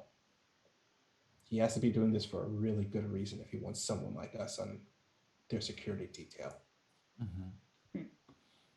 I don't believe in coincidence, especially now. There are multiple Harrison Armory cruisers in system. Multiple. Corps don't show up like that for funsies. I didn't think to bring it up, partially because people didn't actually ask about the opposition much. But it's a matter of public record. At least it is a matter of public record why Harrison says they are up there guarding that jump gate, and that is that they don't want it going anywhere. This is like as a matter of fact, like this is at least like you presume for them, although they say like this is for the galaxy at large, for all concerned, and especially for this planet. It is quite profitable where it is, and moving it would be very illegal. And while they have absolutely no intent to interfere with any peaceful democratic processes of this planet, they will resist to the fullest extent of the law any unlawful attempts to move state property. So you're telling me that your ghost is part of the faction that wants the gate moved? Apparently. Yep. All right. Do you have skin in this game now, Marlo? I have an unfortunate amount of skin in this game. I see. I mean, in the grand scheme of things, all I would really like to do is have a conversation with Hero. I don't actually know if there's anything more elaborate that I'm particularly after. But as a result, I wanted to go and ask if that was actually anything that was of a shared interest with the rest of you. Well, we've done incredible work together so far in kind of keeping each other alive. We have to select our cons carefully. There's no point. I'm not so selfish to consider myself as a leader to put other people's lives on the line for a con they're not interested in. I'm less interested in conning him than figuring out why he sold out the rest of my group. Wow. Yes. I just have a feeling that getting to the point where we can have a conversation with him is going to maybe take a degree of subterfuge, but I'm not especially looking to go take his riches, although it does seem like his bank account has increased by a number of zeros since I saw him 3 years ago. That would certainly help. It might be a bit of a byproduct of what we need to do. Hmm. We can talk to this guy, find out why he has the security detail he has, why he's doing everything he does, why he wants this gate moved. Xavier? And depending on the answer, well, it's up to you. What do you plan on doing depending on what his answer is? Who are you aiming that at? All of us.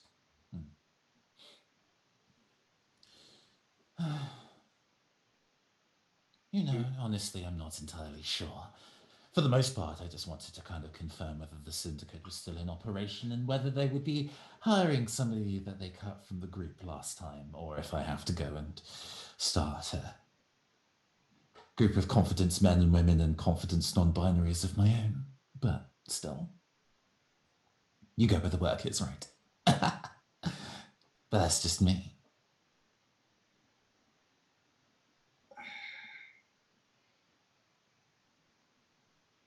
I don't really care what he does. I just kind of want to get on with the rest of my life.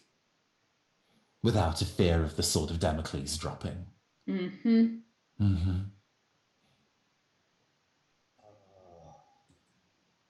To remind you of a little bit of history.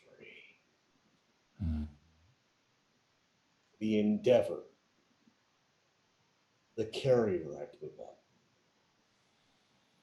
was Harrison Armory.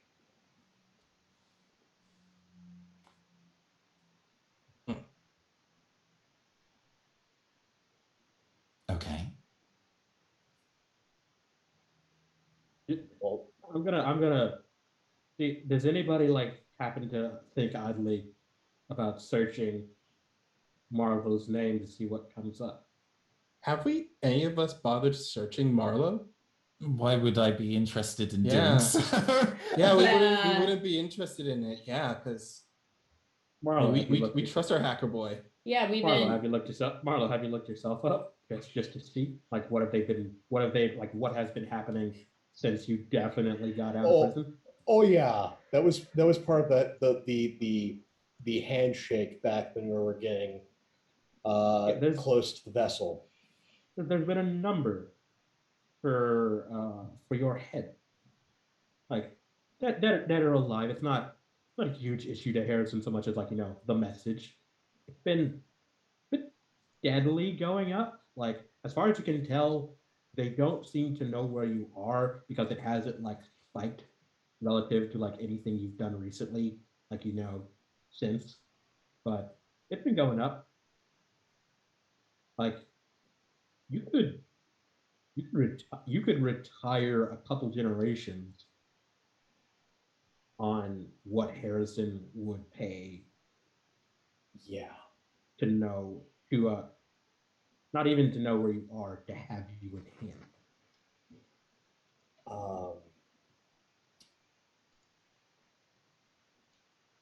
Julian, you're connected. Look up the name S. August Marlowe. Oh. I'm not quite sure if I understand the theatrics of me having to Google this rather than you telling me directly, but fine. I want to see the reaction on your face. The number is like, eventually you get to the number because it's the kind of thing you know how to look for. It's almost comically big. So, Marlo, you're asking somebody who has made a career of maintaining particular expressions as needed to emote the way you want, and you get a perfectly neutral expression back as she looks at the number and looks back up at you. You never disappoint. Are you saying you want me to turn you in? No. Because that is a very large amount of money. Yeah. Xavier looks up this money info. Goes, that's a lot of money, Marlo. Yeah. So, the long and short of this is that you want out. Putting you in the line of fire by speaking to somebody like that is probably going to be putting your neck on the chopping block, and I could understand why you wouldn't want to be involved. No. I need to be involved for one of two reasons. Either your ghost is trying to fuck with Harrison Armory, in which case he's a friend, or he's the opposite. And I will rob Harrison Armory of every asset they have as long as I draw breath. Wow. Huh. Well, it sounds like there's a 50-50 chance that our end goals in some sense are aligned. How interesting. Oh, and not to leave you out of the conversation, I think I brought this up this morning. You didn't seem especially interested in meeting a political celebrity. Like, if you need to meet a political celebrity, I'm sure I can help with that. Oh, by all means. After all, as I said, your skills are actually incredibly impressive, those that go above and beyond. You said so yourself, and I believe you wholeheartedly. So, do you want me to figure out where this guy parties so that we can corner him? Well, that's the thing. I do have the baseline information that apparently there's a charity benefit in a couple of days. But hold on.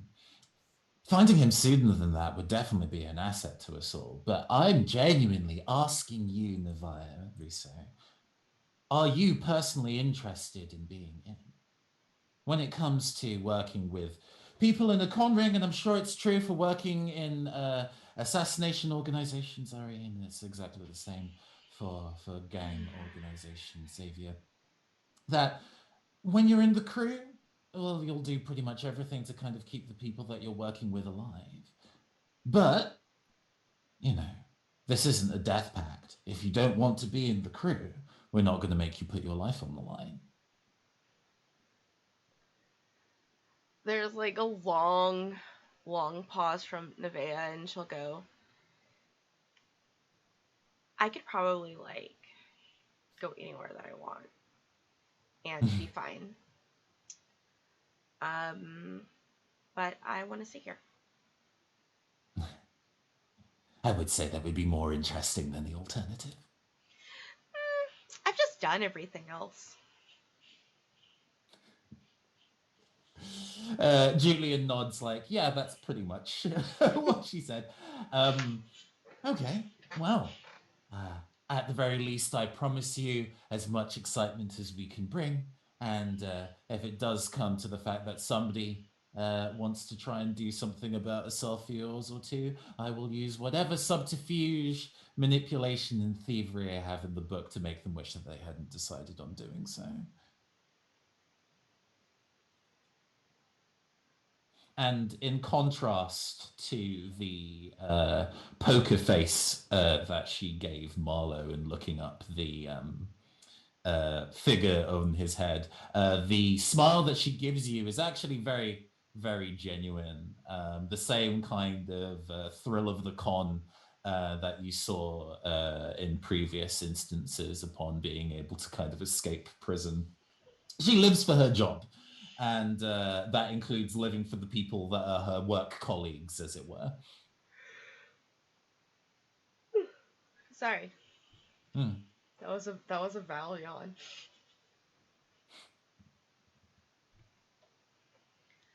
Just point me in the right direction, and I will use my powers for the benefit of this group, and only for your benefit. Oh man, I can't wait to see how far you could potentially go.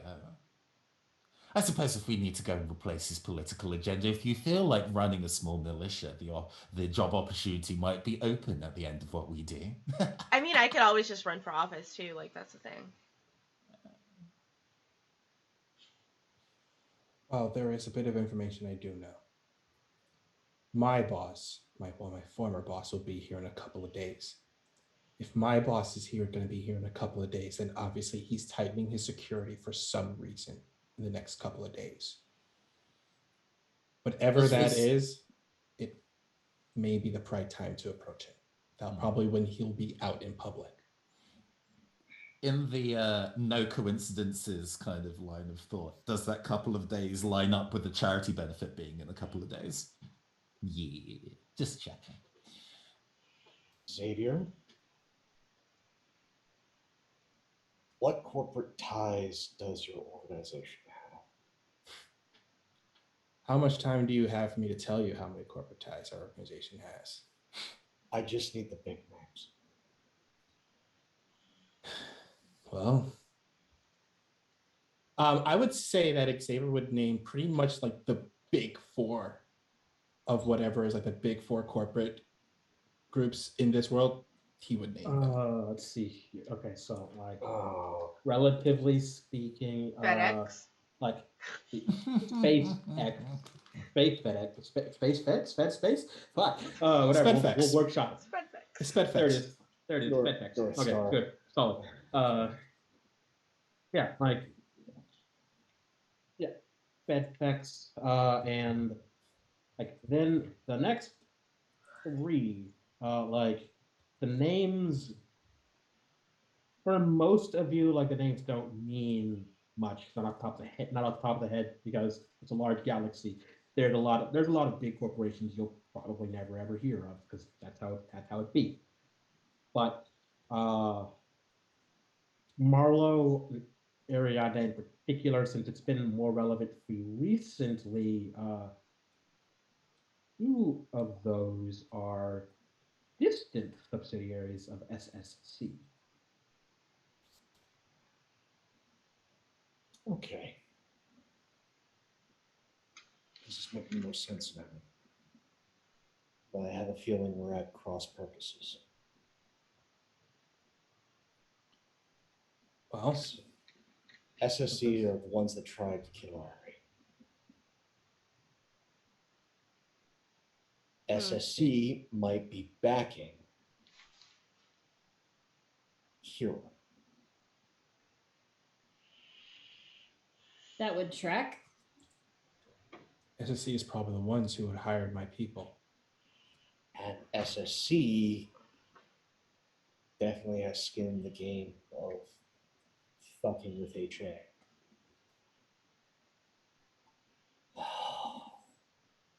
This is going to be one hell of a week of a threat. All right, we have a charity ball in several days. We need to figure out how we're going to get in. We got to figure out how we can work the crowd and at least get close to this guy. Security is going to be the tightest we probably have ever seen in a very long time, outside of maybe the prison. So we got to be ready for this. You all want this quiet. I'm guessing real quiet.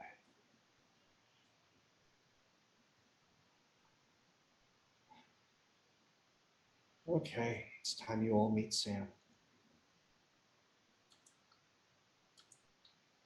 I'm sorry. Sam? S stands for Sam. Oh, What? I thought you had like somebody else with you. That's Like who I Jackpot. was before I found out just how far HA was willing to go. Ah. Oh. Let's see. Marlo, do you want us to call you Sam? Probably for this up. Okay. It'll reinforce the fact that I have to put on my corporate face. Whatever lights a fire in you, I suppose. I was an executive assistant for Harrison Armory.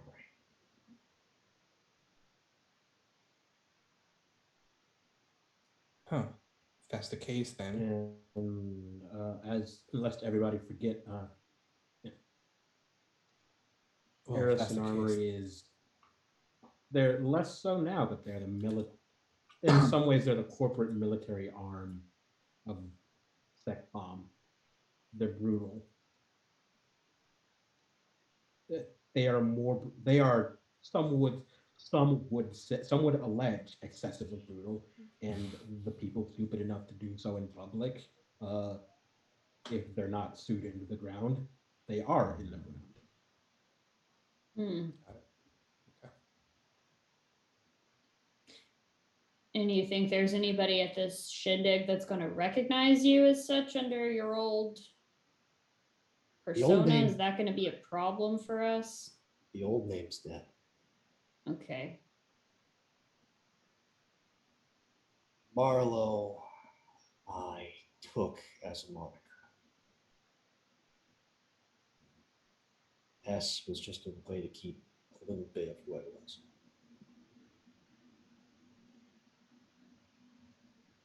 All right, then I'll ask this, Marlo. It's less of a thing you want us to call you this name. It's more of a, are you ready for this? I know how they talk. I know how they walk.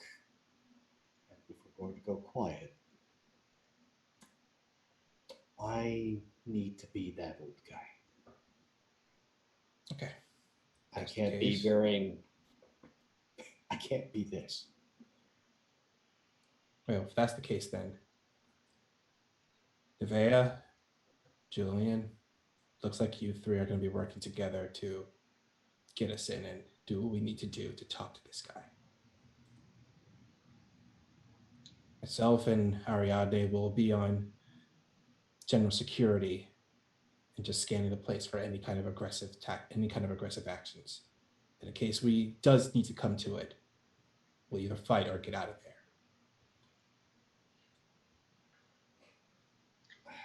Okay. Well, from what you've all said, it's actually, I'm seeing a bit of a psychological profile building together.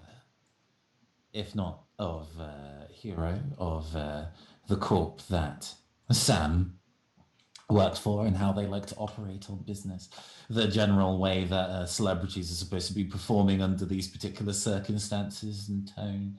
The rules and codes of conduct among those of your gang, Xavier.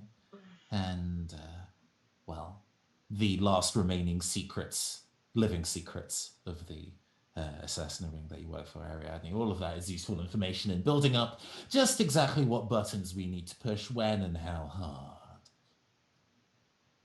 Yeah. If everything goes right, well, we'll be able to put them on the back foot before we even have to do anything major. It's also true. And maybe if we're lucky, maybe earn a couple of dollars out of this. Who knows? Or we could just like That is what I take a like to couple hear. of dollars out of this. That both seems of likely. those things. That is actually what I was referring to, Nevaeh. Oh, I mean, a con where you can earn an honest day's work and steal a large amount of money from a rich person is a good day's work. speaking of, I guess we need to get invites to the charity shindig, so we might actually need to talk to somebody who could get us into that, right? Well, so I'm hoping you three can handle that. Well, it just so happens that I used to have a modeling career when I was 17 years old, and somebody that I used to model with lives here. I was going to say, I can tell by the smile on your face, you know at least 3 people.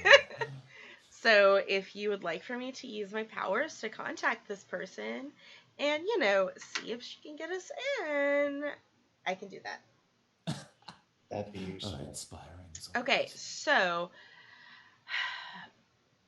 but we gotta keep this on the down low because we don't want everyone to recognize me because that's dangerous. Oh my god, Kat, stop being so fucking cute. I'm sorry.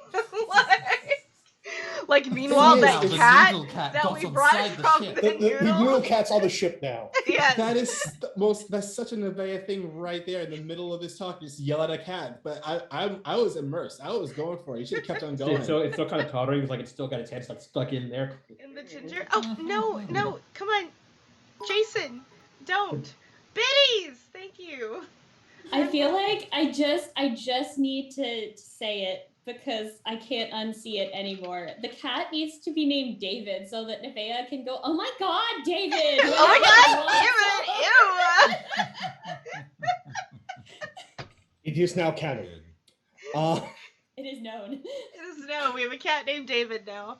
It's established. It's on the ship. David, ew! Yes. Okay. If you know the person, Nevaeh, Mm. you three should work on getting the invitations squared away for us. Okay. I will contact them then. And I'm going to look up my contact for. Look at my DMs here. Where are you at? Because I can see the name, but I can't remember how to like pronounce. Oh, hold on, here we go. From Moonbee Jing. I would like to contact my friend Moonbee. Well, all right. That's easy enough for you to. It's easy enough for you to like. At first, you get the usual runaround for fucking plebs, but it's fine. You know how to get through that shit, and you do. And yeah, she's definitely older than you remember, which makes sense. You traveled a lot more often than she did, and especially when it gets into FTL, timelines tend to drift apart. So yeah, the older voice of an older voice of Mumbai, yeah, speaks up. Oh, who's this? Usually the secretary intercepts everybody. Right, but we all know that I am special and I can get past secretaries. Moonbee, hi! Is that you? Yes, it is me. I am in town. I'm on planet because I was just like going for like a tour of like my previous career spots, and this came here only for me to realize that you're still here. How are you? Like, oh, I'm this. When did you get? No, don't tell me. It's not. I'm sure I'm sure you remember some of the conversations we've had. I don't. It well, honestly, all things considered, it was bad enough that they ran that hellhole. Getting out is the right thing to do. You see, Don't. I was like only weeks away from my release anyway, so it all, like, in fact, if we look at the time now, I would have been released at this point. This is true, by the way. It is absolutely not true. You're never getting out. I was never getting out. My conditions for my release anyway, I'm saying it anyway. So, like, you know, But it's... sure, in theory, you should have been qualified for parole. You were not gotten it, but you should have been. You know, but I'm here, and you know, I'm out, and again, just kind of doing a little tour before I decide on like a more responsible career change. And I just thought that like while I was here, I'd actually hit up my actual friend. Hi, Mumby, how are you? Could we just like meet up for cocktails or something and like hang out? Where do you live now? The in administrator's mansion, I kind of I don't know if you're aware, but I kind of the I should have, and like you hear like a little bit of tension in her voice, like I should have been the lawfully elected chief administrator, but that didn't happen. still, for now, I do have responsibilities to my arcology here, and I'm taking care of them. If you, I guess, if you want to visit, uh, and like she like kind of like she does like she gives you some like some information enough for you to realize that as a matter of a lucky fact, you are actually on the arcology that she is responsible for, Mm-hmm. and don't need to That's why make I any contacted her more here. extra long distance trips. Yeah, and yeah, and yeah, as you might also be aware, yeah, she's welcome to the leader of the opposition. You have an appointment for lunch tomorrow. Excellent. I will have two guests with me. My boyfriend and my girlfriend. Okay. Yeah, sure. Thank you. I'm so Who should we excited to be? see you again. Just to make sure that everybody that security guys know, who should they be watching for besides you? Well, obviously me and I'm gonna look over and be like, what do I call you guys? So Julian, I guess, wonders but does not say out loud whether she is supposed to be taking the role of the boyfriend or the girlfriend because it's very easy for her to do either of those things. Yes. Basically, she rotates between a handful of different faces in a kind of like if we're willing to do the kind of back and forth. You give a physical description of Mm-hmm. what Julian is supposed to look like, and as you do, she then changes the look of the Yes. face that she has Yes. on so it Yes. matches. Um, Yes. And that would be my boyfriend. And then, like, um, and I mean this in the platonic sense, by the way. I'm not actually dating anyone. I'm single. And then You hear like the audible equivalent of an "I don't believe you," but fine. I am always a little bit single. Okay, we have to remember this. And gives a description of Marlowe as Marlowe, not Marlowe as Sam. Hey, Mm-hmm. Because Sam is for the important part. This is not the important part. Is this like a highly accurate Marlowe? Oh dear. This is Marlowe in how Nevea views Marlowe. Like a so there's a Nevea. few more pastels. Yes. Um, Yes. you're already a fan of Lavender Marlowe. I remember what color you painted Beast of Burden. Mm-hmm. Yeah, loves oh, lavender. you should Mm-hmm. see the future I'm getting ready to paint. All your sins. Um, Okay, well not. Great facial hair. Yeah. Well, okay. This is like brief GM voice speaking. Just keep in keep at least keep in the back of your heads. Mm-hmm. Uh, she's definitely indirectly associated. She's definitely at least indirectly associated with Harrison. Okay. Like Marlowe is like the reddest of flags. Okay. I, Out of character, like, I thought it was like the other people we were worried about, not her with Harrison. No. Harrison want me dead. SSC want Ari dead. Okay, and they're And two different people. Okay, so your name is not any of that. Your name, Marlowe, is going to be Jay, and I will describe you, Jay, as somebody who really likes lavender. The color and the smell. Okay. Yeah. You just hear like this kind of like pushes puts the phone away like you distantly overhear her like saying saying definitely some instructions. Yeah. Yeah. Brunch then. Right. Cool. Jules and Jay. Ah.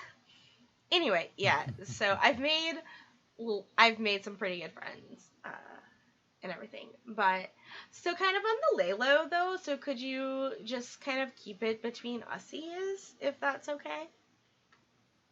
Yeah. No, it's again, you know how I feel about Sword of Justice. It's not even having that prison was it moral. It's not you're not supposed to do that to people. I wouldn't send you back anywhere like that.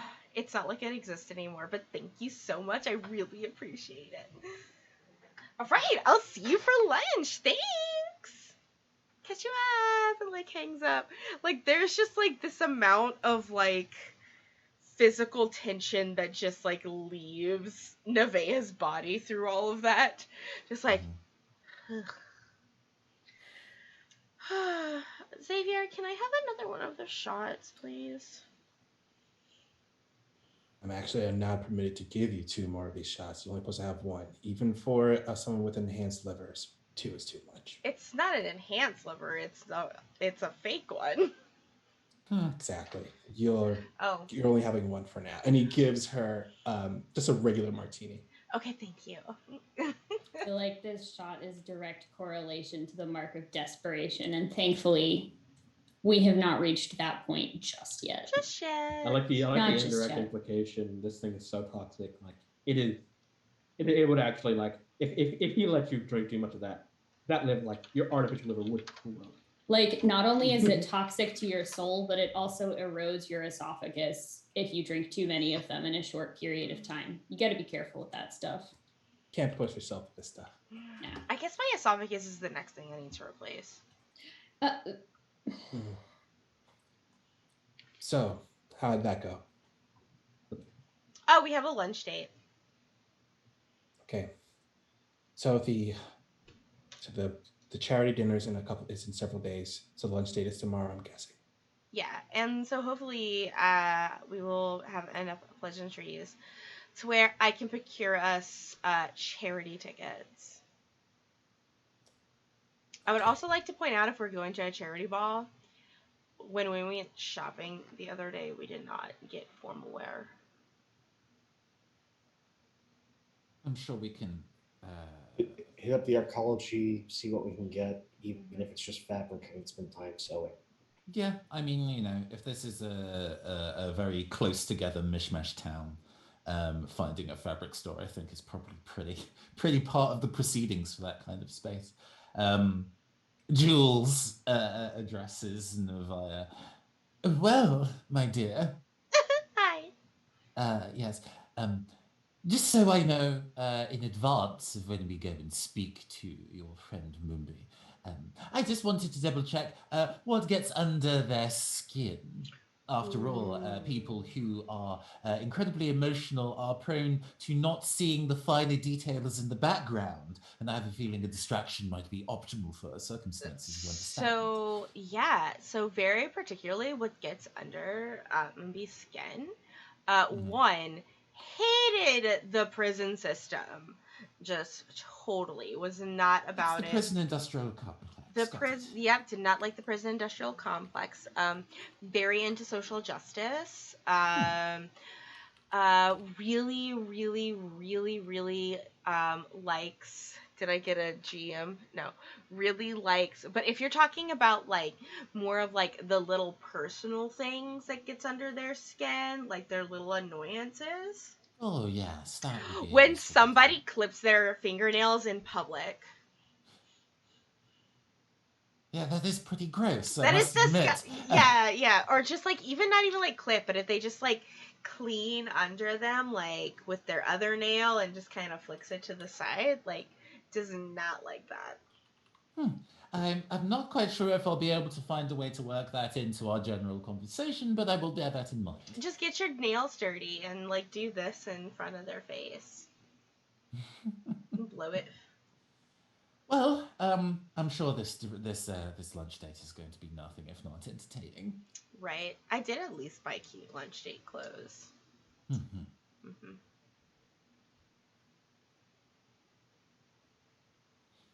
Yeah, that's all the questions that Julian has for Nevaeh for now, and immediately starts scheming based on that kind of information about kind of like what she can do to cause enough of an emotional distraction in Bumbi for either Nevaeh or Marlowe to. I'm not gonna lie. From the way that they were talking, I'm gonna have to maybe pry just a little bit to see if, if they know why I was sent to prison in the first place. Oh, they have that I mean, they information. might. I'm also kind of hoping to find the politician burn book. Yes, you did. You did raise that. Yeah, Fascinating if you do find it. Hopefully, I'll give you the opportunity. I think so. It's probably somewhere in the ethernets of space. Not a physical one. Fair enough. Could be. Still, if access codes are required, I'm sure Marlowe would be more than willing to step up to the plate. Julian looks at Marlowe with the face of Jules. I'll be able to get a better idea once I get access to their Wi-Fi networks. Mm-hmm. Track back, but my major concern is the party. Best thing for cover-wise, while I may be a love interest, I'm probably easier to pass off as also your assistant, Nevaeh. You could be both. I can be both. Thank you. Um, It's very well known. Everybody knows that I am both a pan and non-monogamous person, so I will just have all kinds of things. Mm-hmm. but that also allows me to play the help, which means I can get access to Exactly. places without people paying attention. Right, so you're our bottom.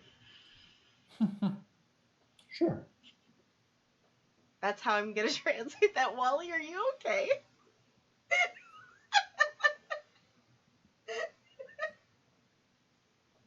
Yeah, Xavier, how do you feel about this? I mean, you're right there. You are right there. This is just hashing out our plans in Nevaeh language.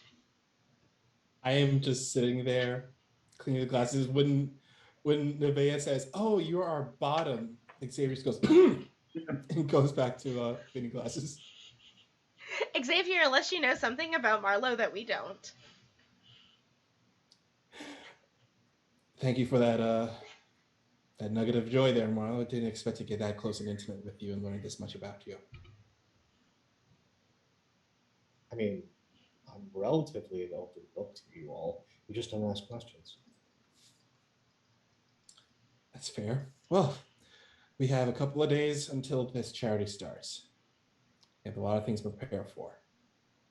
And he pours out a 5-shot glass, pours rum in them all, slides them to every single one of you, and then holds up the glass.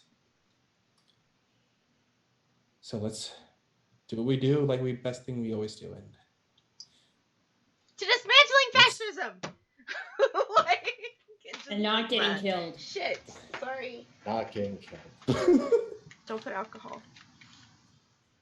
Cheers. Knocks it back. Cackles and then, yeah. Glass.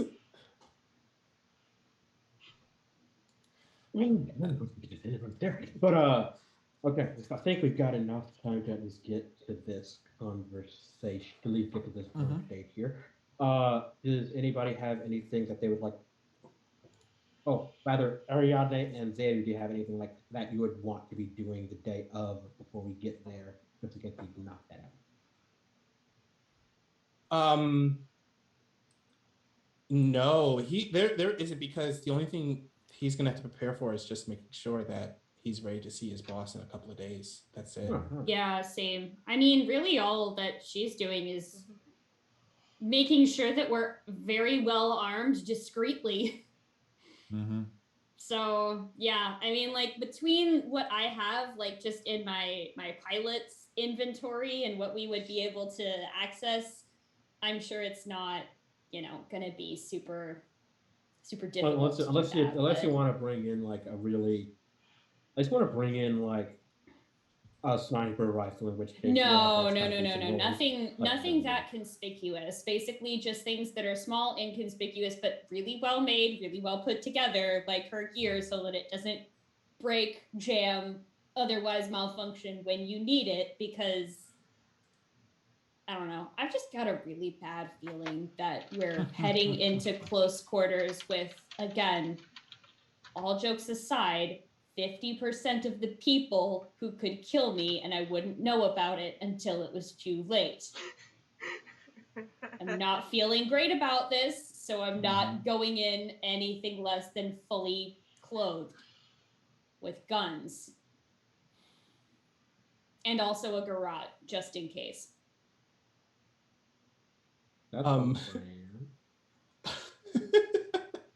You don't have to worry about gravity if you're garroting someone. Like that just it's just the greatest non-projectile weapon that there is a garrote. Actually, this is what actually I like to do this.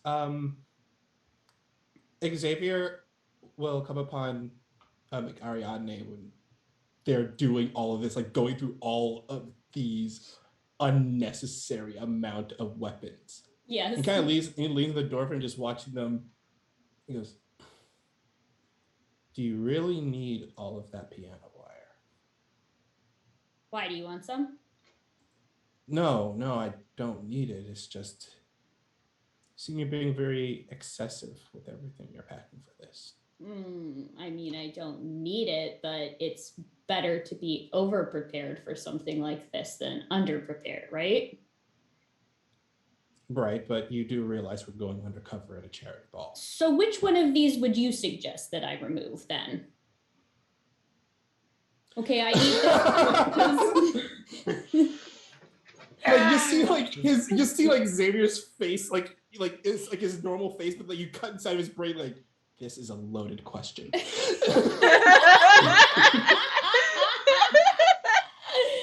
It's like he's talking to himself. It's like, this is a loaded question, Xavier. You better be prepared to answer this right. You don't want to screw this up. Don't mess this up. Yeah, like you got like this internal Xavier sitting around the table, like hands like several Xaviers just sitting around the table, and there's one Xavier doing a Gendo pose at the front of the table with like glasses lit up and just like, make the order, say the response, and then it cuts back out to Xavier just looking at it, like, I think the handgun would be the best thing to remove for this. You don't need to strap that along with several of the daggers you have on your person. That's fair. Besides, I like the one that fits inside of my right boot better anyways. Okay. Cuts back to his brain, like the Gendo Xavier's like, we did it. We avoided problems. Let's just hope she does not spring another question upon us. Why are you sweating so much? I'm fine. Is it hot in here and I just missed it or something? No, it's just I was actually just alarms began blaring. I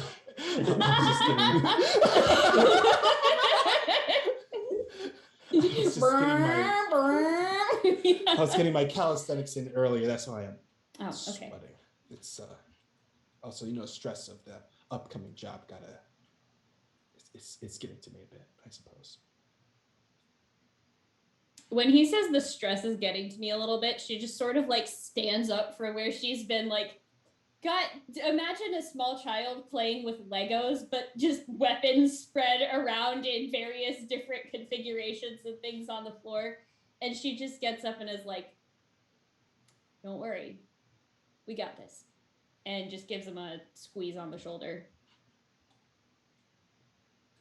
He looks at that and he's like, huh. And it's like a look of like someone that's actually connected to him when she does, like, yeah, I think we do also. He surprises himself and gives her hand a pat. I'm gonna go press my suit. I'm gonna have it ready for the day of. It's gonna take me like half an hour probably to put all of this away, so starting now. Well, if you need help putting on the more well-hidden items on your body, give me a call. And he heads down the hall.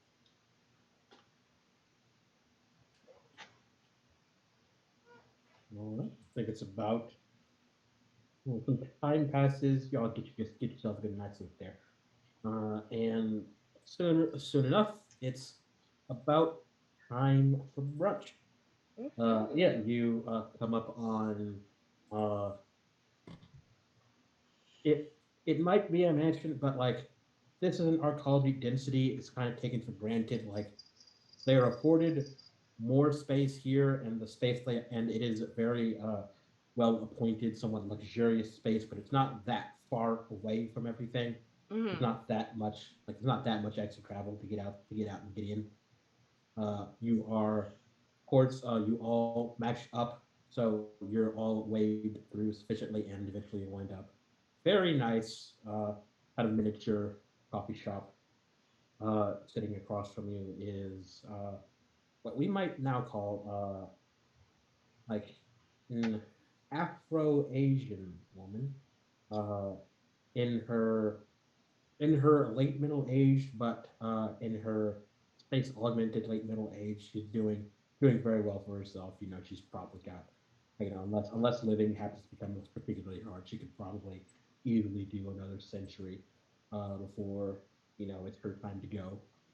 Uh, and she stands to meet Navaya, give her like a little hug.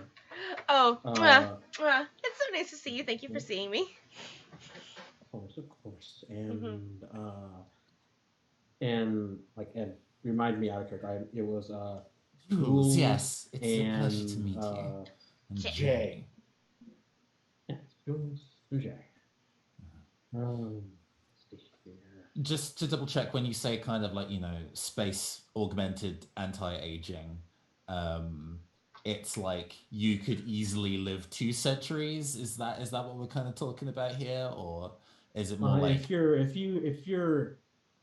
If you're in the money and you're willing to get a little bit more, you're willing to have like some visible augmentation, mhm, few centuries maybe beyond that, perfectly doable.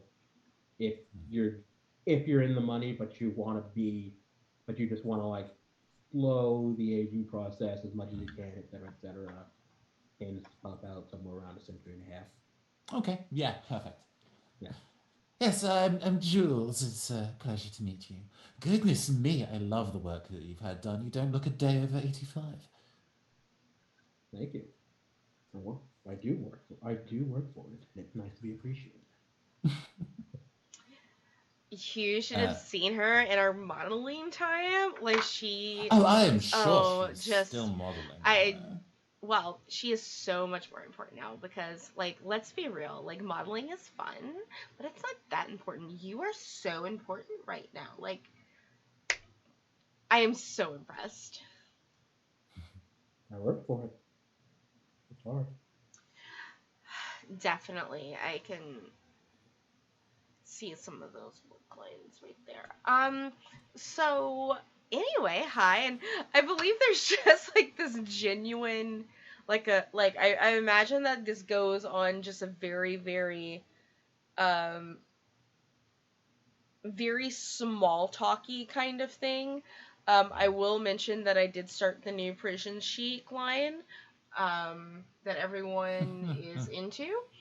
Um, and kind of going, so, what's new for you other than like being a politician? Like, what are some things that you are gonna be doing in the next couple of days, like busyness and all of that? She kind of like looks down, looks down like the way she shifts her box a little bit. Like you expect that there would be like a notebook and probably like a PDA there, but Mm-hmm. there isn't because she didn't bring that here. Uh, you're guessing probably like as a very active particular decision to not do that, and so like yeah, she's kind of like I don't have a schedule with me. Tomorrow is tomorrow's going to be a speaking engagement near the head of the arcology. I need to Mm-hmm. speak over funeral of a few of our soldiers. Not that they're pretty sure to a raid, but it's it's a big ocean out there. A lot of things could have happened, and anyone, and if there were anything that would have been done, certainly can't be proven. Certainly, and like she kind of like says that like kind of like almost like spitting the words up, can't be proven with law. Mm. Mm. She's talking all business, huh? Did you Mhm. say that we're at like a cafe, not necessarily at her place? Yeah. Inside a cafe inside of her residence. Like it is. Okay. Mhm. Shit. All right. Mhm. Julian very intentionally orders a sandwich with kind of like a beef jerky, some kind of stringy meat in it. And I think probably Marlowe, while Nevaeh was talking shop, notices that Julian is eating it kind of oddly, like on one side of her mouth. And then at one point she smiles, and you see that there is a long string of sinew stuck between two teeth. Eyes And like you see her eyes like narrowing like directly at it before she like yeah, wrenches them away like with like an like you what you can tell is an obvious effort of will, but like she is very practiced at this, so she doesn't hmm like Julian visibly starts disturb it with too her much. tongue to try and move the sinew openly, not covering it behind her mouth or Mm. anything, and keeps missing. Just while this conversation is going on, just the kind of like Yeah. whoever's doing the sound mixing for this is slowly pushing up a slider of mouth noises. Um, as You don't need a roll to know like she hates Uh, and as this pantomime is going on, it is like going into that like corporate assistant mode of the entire body shifts to not acknowledge what is going on. which is putting certain things probably out of her eye line now. I don't know. Or possibly because he's more towards that side of the table, Mm. putting it even more on display. Mm. As there's this now contrast because there's even more of a void of that space between. So they can either make themselves smaller, which people in power hate to do, Mhm. to take it out of eye line, or they can stay big and have just one eye that is dominated by this display. So they're having to, while keeping that wide stance and wide positioning, having to crane their neck ever so slightly away and make it obvious what they're doing. And such is the She's secret going to of choose magic to is careful misdirection. Go ahead. yeah she's going to choose to kind of split the difference because like uh, she might be willing to like let her guard down some with Nevaeh, but she doesn't know you two, and she's not willing to not be alpha in front of you. So Mhm. uh yeah, no, she's just going to put up with this. Hates it. So Hates so much. She's going to put up with it. so And just like on the off chance you end up like needing to roll dice at or against her, like you're gonna like have a die of accuracy because she's she's got brain power like working to manage the feelings this is giving her. so I mean like Mumby, um that sounds like you have been working like so super hard, but I have to ask, just because again, I'm always looking for new viable career options, but there's still a little piece of me that likes to have a good time. I mean, you can't just breathe that out of us or work that out of us. And I was just wondering, like, do you get to attend any kind of cool parties, like being so important? Not the not the not from like not the kind from like 10 or Right. 15 years ago, which like off to the side you for you Yana, that would be like much more like 4 or 5 years ago because you've done a lot more FTL travel. Hmm. Uh, like, and I want to be clear, like the stutter, it's in character. Like she's taking her some effort. Like yeah, it's taking her more effort to get her thoughts now. Uh, I I have a lot more responsibilities now. I've always been careful with my image. I have to be Right. even more careful now. Out of characterly, Nevaeh is trying to get her to mention the charity event. That's my goal Oh. out of characterly, is for her to mention it, not so that we pretend that we don't know anything about it. Yeah, sure. Like it takes Mhm. like a little bit of like basically like a little bit of conversation, awkward conversation, fast Mhm. forwarding. Like as it kind of takes for you to like to kind of like slowly guide her in there. There's a Oh, certain point where the facade is clearly at the point it's ridiculous. Yeah. So Jules recognizes this. Oh, excuse me, waiter, could I please have a toothpick? And for the dessert, can I have the sticky toffee so pudding, you just like please? it arrives like so like you're like it is like all like there's almost like an audible crack like when it arrives they were so ready. It's it is legitimately impressive how fast that got there. Toothpick arrives, string of meat immediately gone, but now we have an entirely new annoying meal to eat. And the kind of like mental torture, like yeah, it's like a brief like a very brief, deliberately concealed like abject dread at realizing, oh no, round two, before and like a brief like bit of silence for like she continues and yeah, eventually like oh, yeah, there's actually in 2 days, character benefit. I really don't want to be there. He's going to be there. Oh, Oh, it's unprofessional to hold I this mean, against him. But if there's like a charity event and you need like friends there, I volunteer to like be like your wing lady, and just like if you ever, I am very talented for getting conversations away from people by constantly talking to them.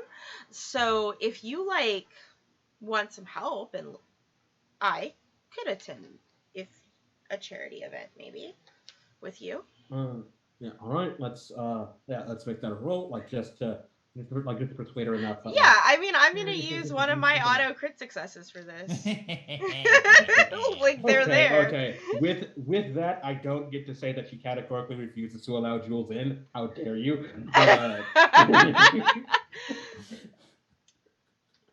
But that would also be very funny.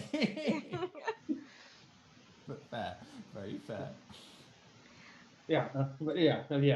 In fact, like yeah, with that crit, you're actually also able to wheel her a little bit more and like to actually allowing Jules in, but you just kind of get the distinct impression Yeah. that like I'm very specifically she asking expects you for to be a five. part. Yeah, I'm asking you. I'm very specifically asking her for my tickets, also for my dates and my bodyguards.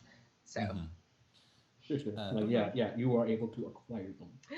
This is going to be so much fun. I can't wait. But you know what? Look at the time. I have a late dinner date later with and she's going to like say some random name that nobody would know, including this person happens to be in town, and like I said, just catching up with my old life. Thank you so much. Mwah, mwah. Bye.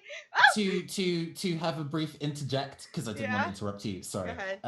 During the shenanigans, Julian sends Nevaeh like a text message using the kind of like not subvocal interface, so he doesn't pull out his phone, and highlights that Mumbi clearly does not like Hero in the kind of suggestions like he'll be there and I can't stand him. And it's like maybe press her for informations on things that piss him off, because we can use that. Okay. So at some point during this conversation, you get that suggestion of thing to pick at. Yeah, and I think out of characterly, it might be something that she might pick up on sometime, not at this particular conversation or lunch date. Like she plans on having a couple with Mumby, because we're at the 5-minute mark. It's there's again with a charity event, there's always that walk up. Oh yeah. And if you're there to help her out during that walk up is the perfect time, because there's all eyes but no ears on people during that walk up. For sure. But yeah, I just wanted to highlight that was a detail that we can work with going forward. Absolutely. Yep. Cool. Okay, so yeah, I think the dinner comes to a close, and since we're pretty close to time, I think I can say that the session has come to a close as well. Well, thank you. First, thank you all, and thank everybody else Mhm. for coming out to this penultimate session of the Shades of Tartarus. Now for the finale. Oh, soon for the finale, but now for outros. Mm. All right. Thank you everyone for coming and showing up. It is a pleasure. It was nice to be on stream again this week. It's been almost a week since I've been back. Just because the universe was just like, Val, you need to not stream, and I listened to it. But today it told me to stream, and thus we're here streaming, and it'll tell us tomorrow as well, as you can catch us again at 1:30 Pacific time, 4:30 Eastern for In Darkness Unbroken, which is our Dragon Age TTRPG, where we just get to Mhm. be horny on main all the time, on top of like some very deep emotional emotions to traumatize us, because that's just Dragon Age. Um, and you can always find me on Mondays as well for on Weave the Tale, where we play the Great American Witch, where I also had some emotional emotions because my character's grandmother just died, and Lydia sang a song, and it made me cry on stream. So that was very sad. But yeah, otherwise, catch us back here tomorrow, and everyone else, do stuff. Do stuff. Do it. Believe in y'all. Hey everybody, Pope here, Pope World Bill on Twitter, Pope World Bill on Twitch. I work in all your streams. If you want to see more of this ridiculous face, you get a number of opportunities. Coming up next will be Wednesday at 3 p.m. Eastern over on Follow Black Cats as we continue on with the spy game Hexcrawl. And then every other Sunday, you'll get to see me with a certain someone um, as we continue on with Masks, Sunset City over on Matev 7's channel, 9:30 p.m. Eastern. And